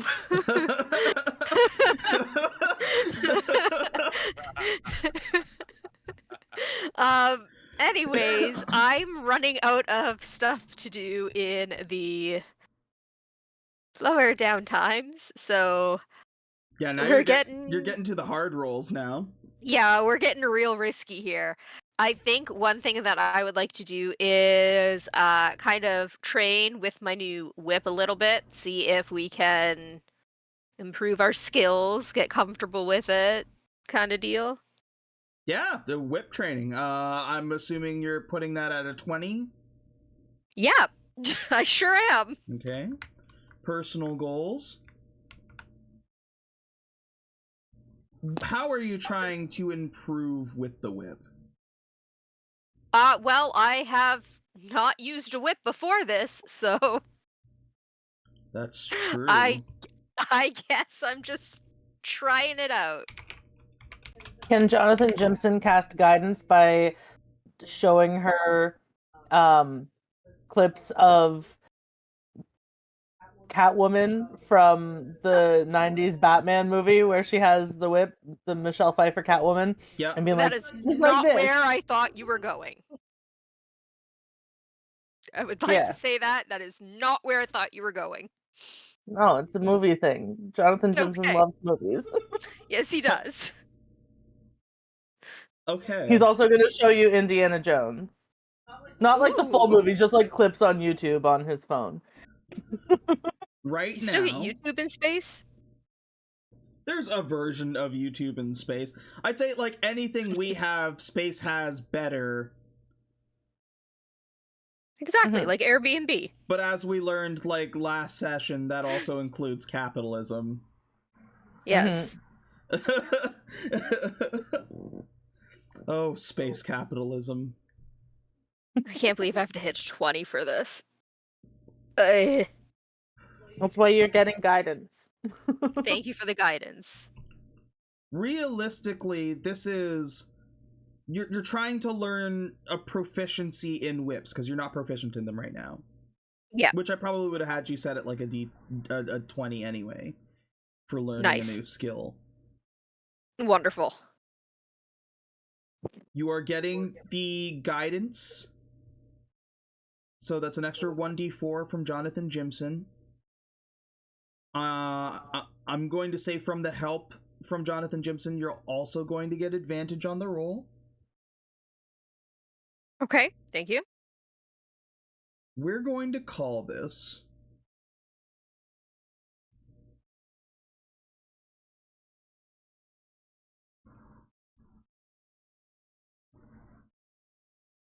We're going to call this... I'll say athletics or acrobatics. It's not... Oh, acrobatics, definitely. It's not just about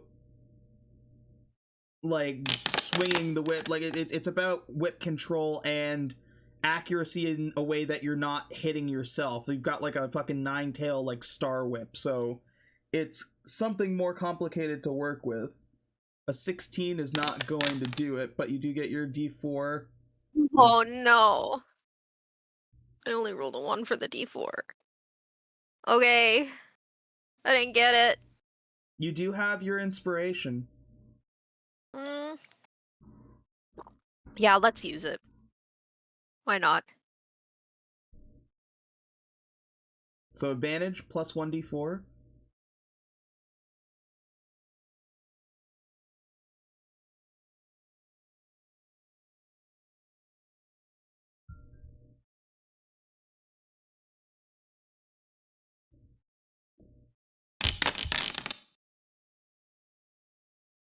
That's a 21.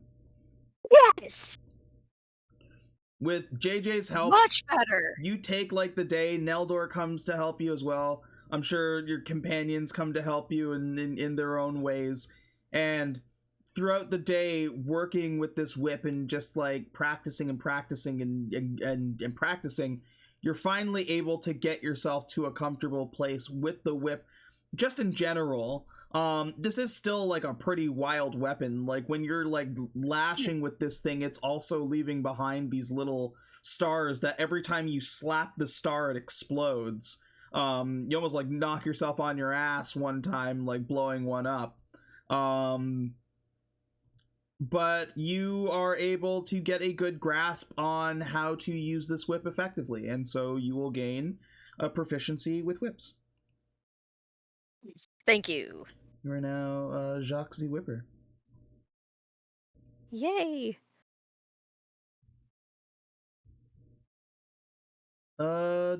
Do.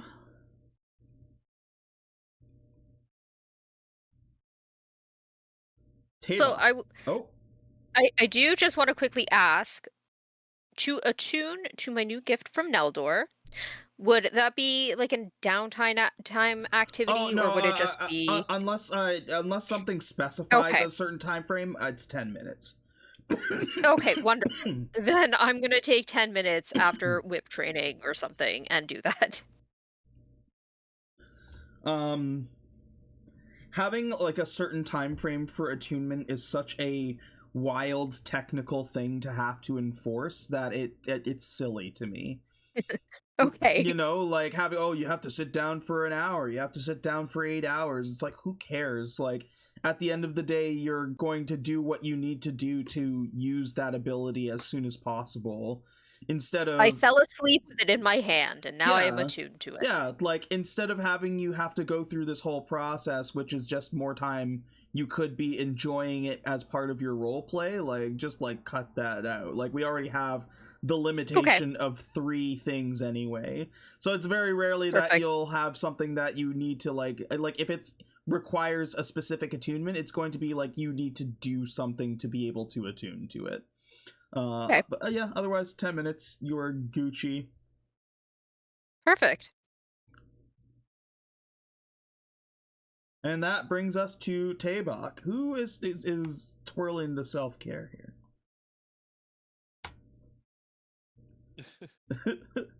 I promise it's not me.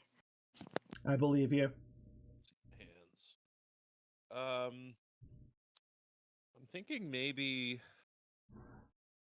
I should work on relationships. I'm still pretty green, and I don't know. Well, I mean, now that I know Johnathan fairly intimately, because I just packed his butt. But yeah, maybe I should work on some of the other relationships as well. Yeah, I will say, when you say you know him intimately, the information you gleaned wasn't just like where it came from. Like, this thing is actively taking readings of Johnathan Jimson's metrics, like, in body on a day-to-day basis. Like, you find like it's keeping like logs of Johnathan Jimson's inner workings. He's very healthy. Yeah. But it also appears to be like tracking mutations in Johnathan Jimson's body. Mutations, eh? Yeah. I see. Okay. Those specifically that would have come from the Grand Charms. So it's things that you already know. Like his constitution is insane. He is very, like, when I say he's healthy, he is ungodly healthy. Yeah. And I mean, not regular, but regular regular human guy. He's pretty backed up. Yeah, or that, like, he's able to, like, shift his physiology, like he's able to become, like, a large size.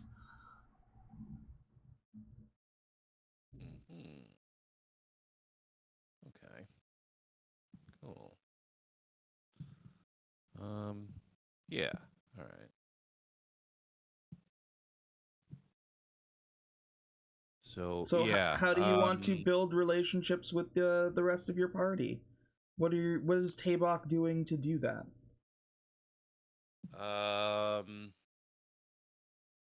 Maybe I decide I want to just, like,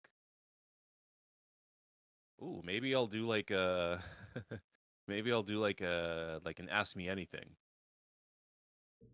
Ask me anything about what I do, so you know me a little bit better. Okay. How do we translate that to a role?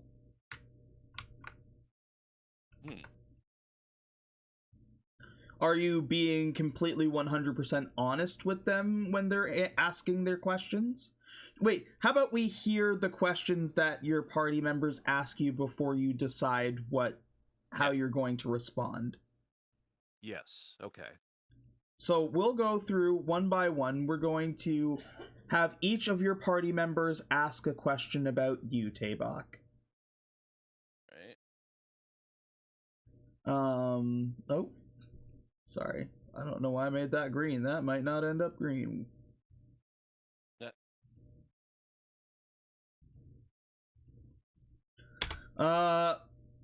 Squelch. You have one question to ask about Tabok.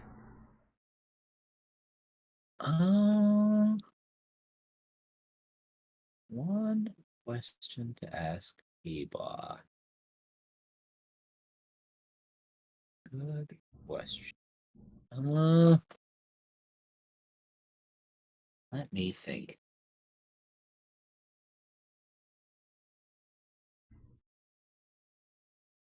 Well, Squelch has been to prison. Has Tabok ever been caught for his hacking and done time? Okay.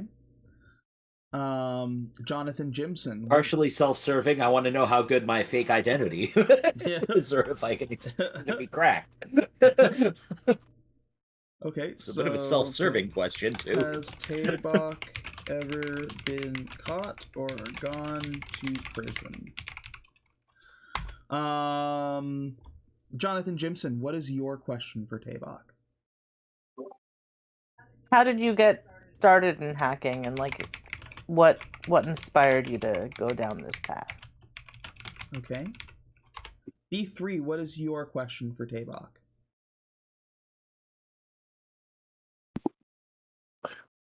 I have two questions. I'm gonna kind of blend them into one, maybe.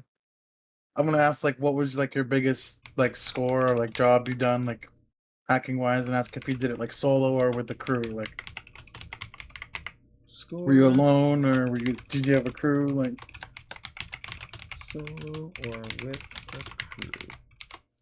And Aelita, what is your question for Tabok? Mine is a lot different from everyone else's. Aelita would probably ask, like, do you have any really close family or, like, friends?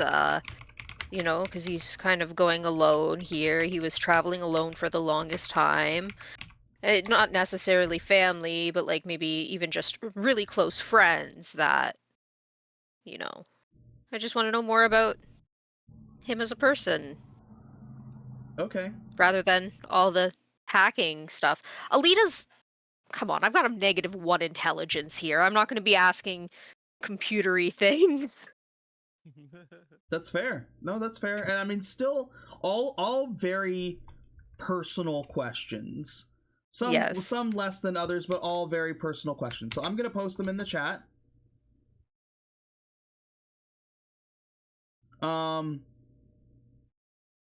Just as a test, Tabok, when you do a skill roll, does it give you the option to change it to? Yeah, it gives you like a roll mode.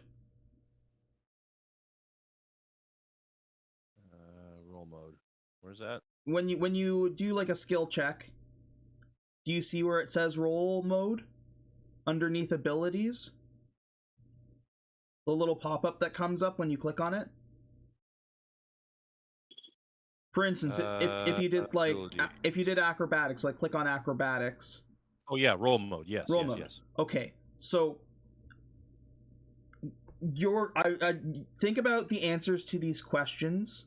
Think about them how Tabok would answer them, whether he'd answer them truthfully or deceptively or carefully.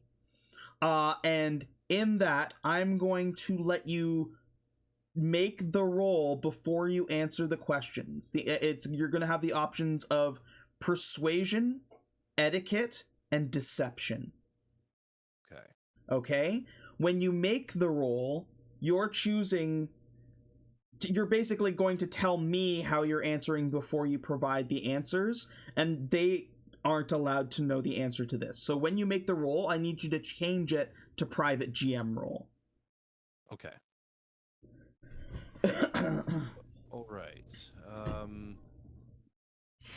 So yeah, so the first question, that's gonna have to be a deception because I'll have to. You're not supposed to tell. Okay. All right. I could play along. Look at the questions. I want you of all 4 questions, what I'm going to want you to roll is the one that is most dominant. So if for all 4 of those you are deciding on a deception, I want you to roll a deception. But if you think that one's a deception, one's a persuasion, and 2 of them are etiquette, then I want you to roll an etiquette for your roll here. So what I think about them. Think about what your dominant roll would be of the answers to those questions. Make the roll privately so that we can see the result that you get. Like me and the audience at home, just so that your fellow players can't see whether what option or road you're taking, and then you will provide the answers to those questions. Okay. So I'll give you a minute to think about it. Okay, cool.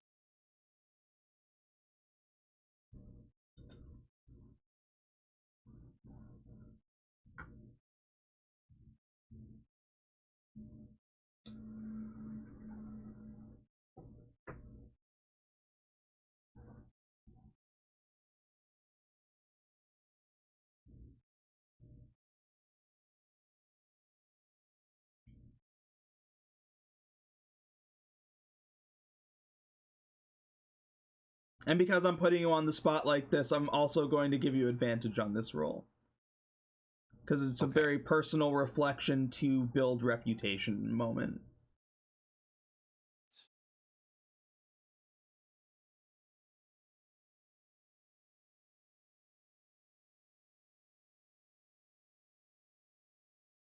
Okay, cool.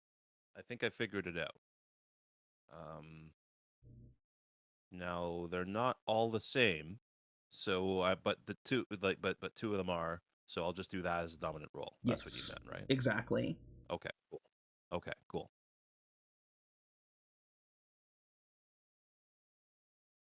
Okay.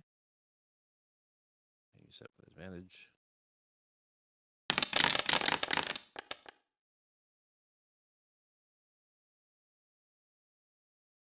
Okay.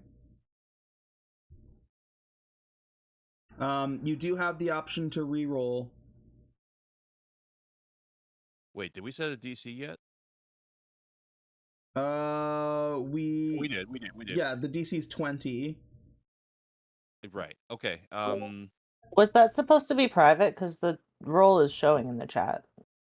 Yeah, you didn't switch it to private role. That's fine. I thought I Okay. did. Oh, weird. I thought I did. That's okay. Yeah, you have the option of your inspiration to reroll. I'm gonna do that. Yeah, I'm gonna reroll do with that. advantage. Okay. We didn't see anything.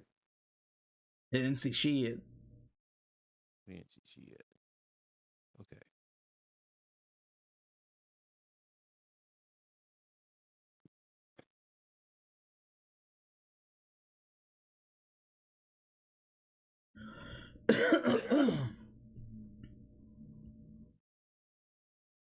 All right. Cool.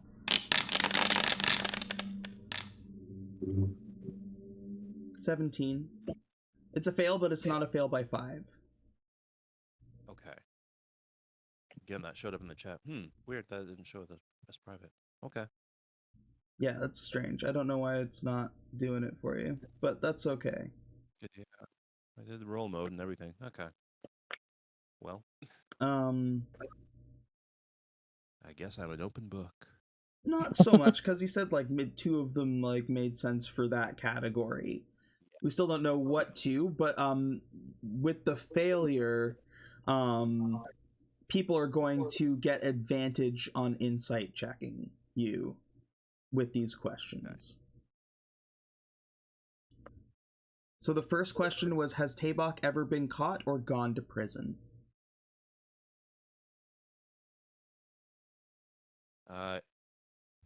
I have been caught, but I have not gone to prison.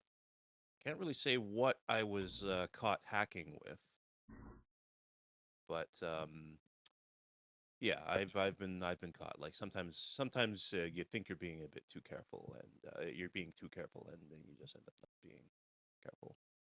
So, yeah. Yeah. Fair. How did you get started hacking? I got started hacking at a pretty young age, actually. I was always sort of had a natural aptitude towards computers and systems and everything like that. It was kind of by accident. I just kind of stumbled into it and then figured out, yeah, I'm pretty good at this. Well, I would definitely say you are, so I'm certainly glad you stumbled into it. B3's question was, what was your biggest score hack, and was it solo or with a crew? Biggest score. Biggest score was one time. I needed to. I was enlisted as a solo hacker on this one. Someone in a pretty far away star system needed me to find some dirt on a particular politician. I think they were a senator, if I'm not mistaken, if I remember correctly. This particular senator was bad news. They had ideas to basically kind of overthrow things. I found out that they were being paid by I found out they were being paid by quite a big extremist group. So I stole all of their money, and the senator was very quickly taken down.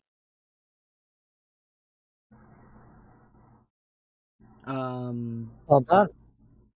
Aelita's question was, do you have any close family or friends?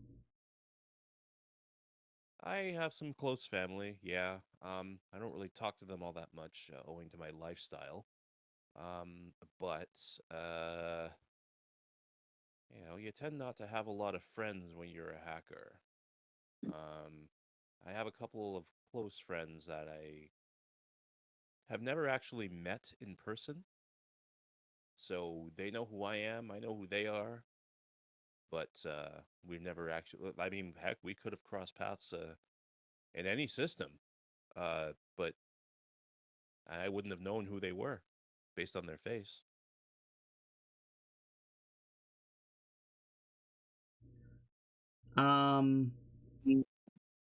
Yeah, those are the answers. Anyone is welcome to question the answer they received. But you don't have to. It is just an option available to you. If you think he just gave you a genuine answer, you can just leave it as is.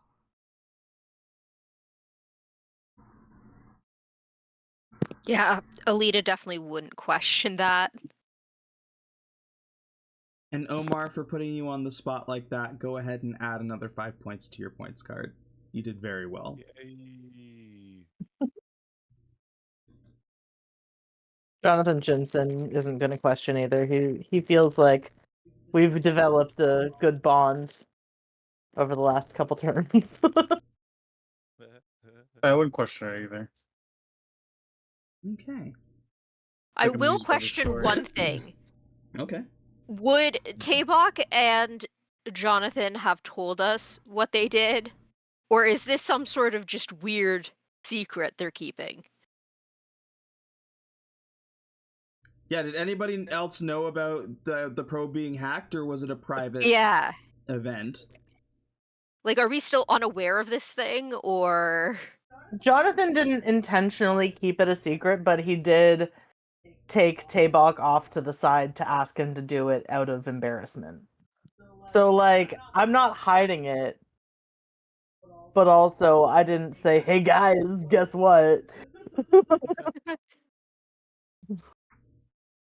So, like, if somebody walked by and was like, what are you guys doing? Maybe you would have known, but... Yeah. I'm not exactly gonna hide it either. I'm just gonna because, like, if I'm asked, then yeah, maybe. But I'm not really gonna volunteer that information super easily. That's fair. That's fair. So it is something that we currently don't really know. The only witness was Tink, but Tink talks and beeps that nobody can understand, so...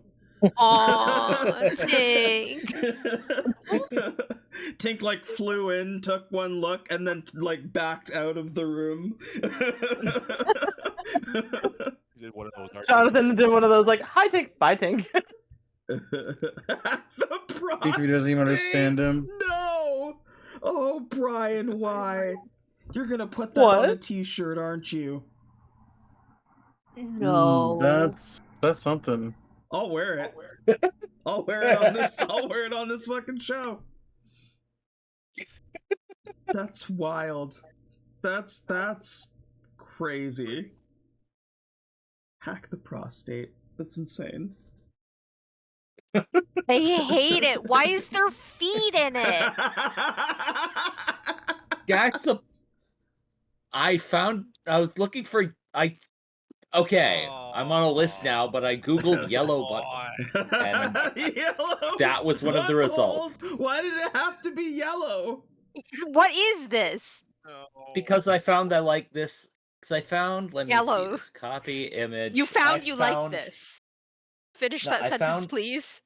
I found this version of the Hack the Planet thing. And I liked it. The feet. Yeah, the feet makes it very upsetting. I genuinely don't think I can show that on YouTube without blurring it, so I won't show that on screen right now, but you need to add 5 points to your points card for the amount of effort that went into that already. Wow. Jesus Christ. This is so upsetting. Yeah, the feet are very upsetting, especially. First of all, he was face down. Johnathan bent over. Yeah, the feet need to be pointing towards the bottom part. Rotate it. Yeah. So I just need to like flip it upside down. Okay. And maybe like put like a head, like the back of a head with like if you can find like the back of a head with some like with Johnathan Jimson's hair color. Just like poking out the top or something, or Yeah. Oh, so upsetting. I bet you Jev's a foot guy. He has foot guy energy. Yeah. I think that's where we're gonna call it. We're like 10 minutes to 10. We've got 2 more tiers to go, the 25 and the 30, and that's where it gets a little wild. You're gonna have to pull out all the stops, think of all the ways that you can get bonuses, or hope you get some nat 20s. And ones are not gonna be great here. This is where you start amassing stress tokens. So be prepared. You've got a week to figure it out. But y'all did really great. That was a fun session. Everybody, go ahead and add another 5 points to your points cards, because I laugh every session. Like, I laugh to tears every session. It's always a wild experience. There's a butthole on my screen right now. A big yellow butthole. That's great. That's something right there. God. So, for everyone at home, thank you so much for tuning in. We love every single one of you. We hope you have a wonderful day, afternoon, or evening, wherever you are. And as always, power to the players. We will see you next week for more shenanigans.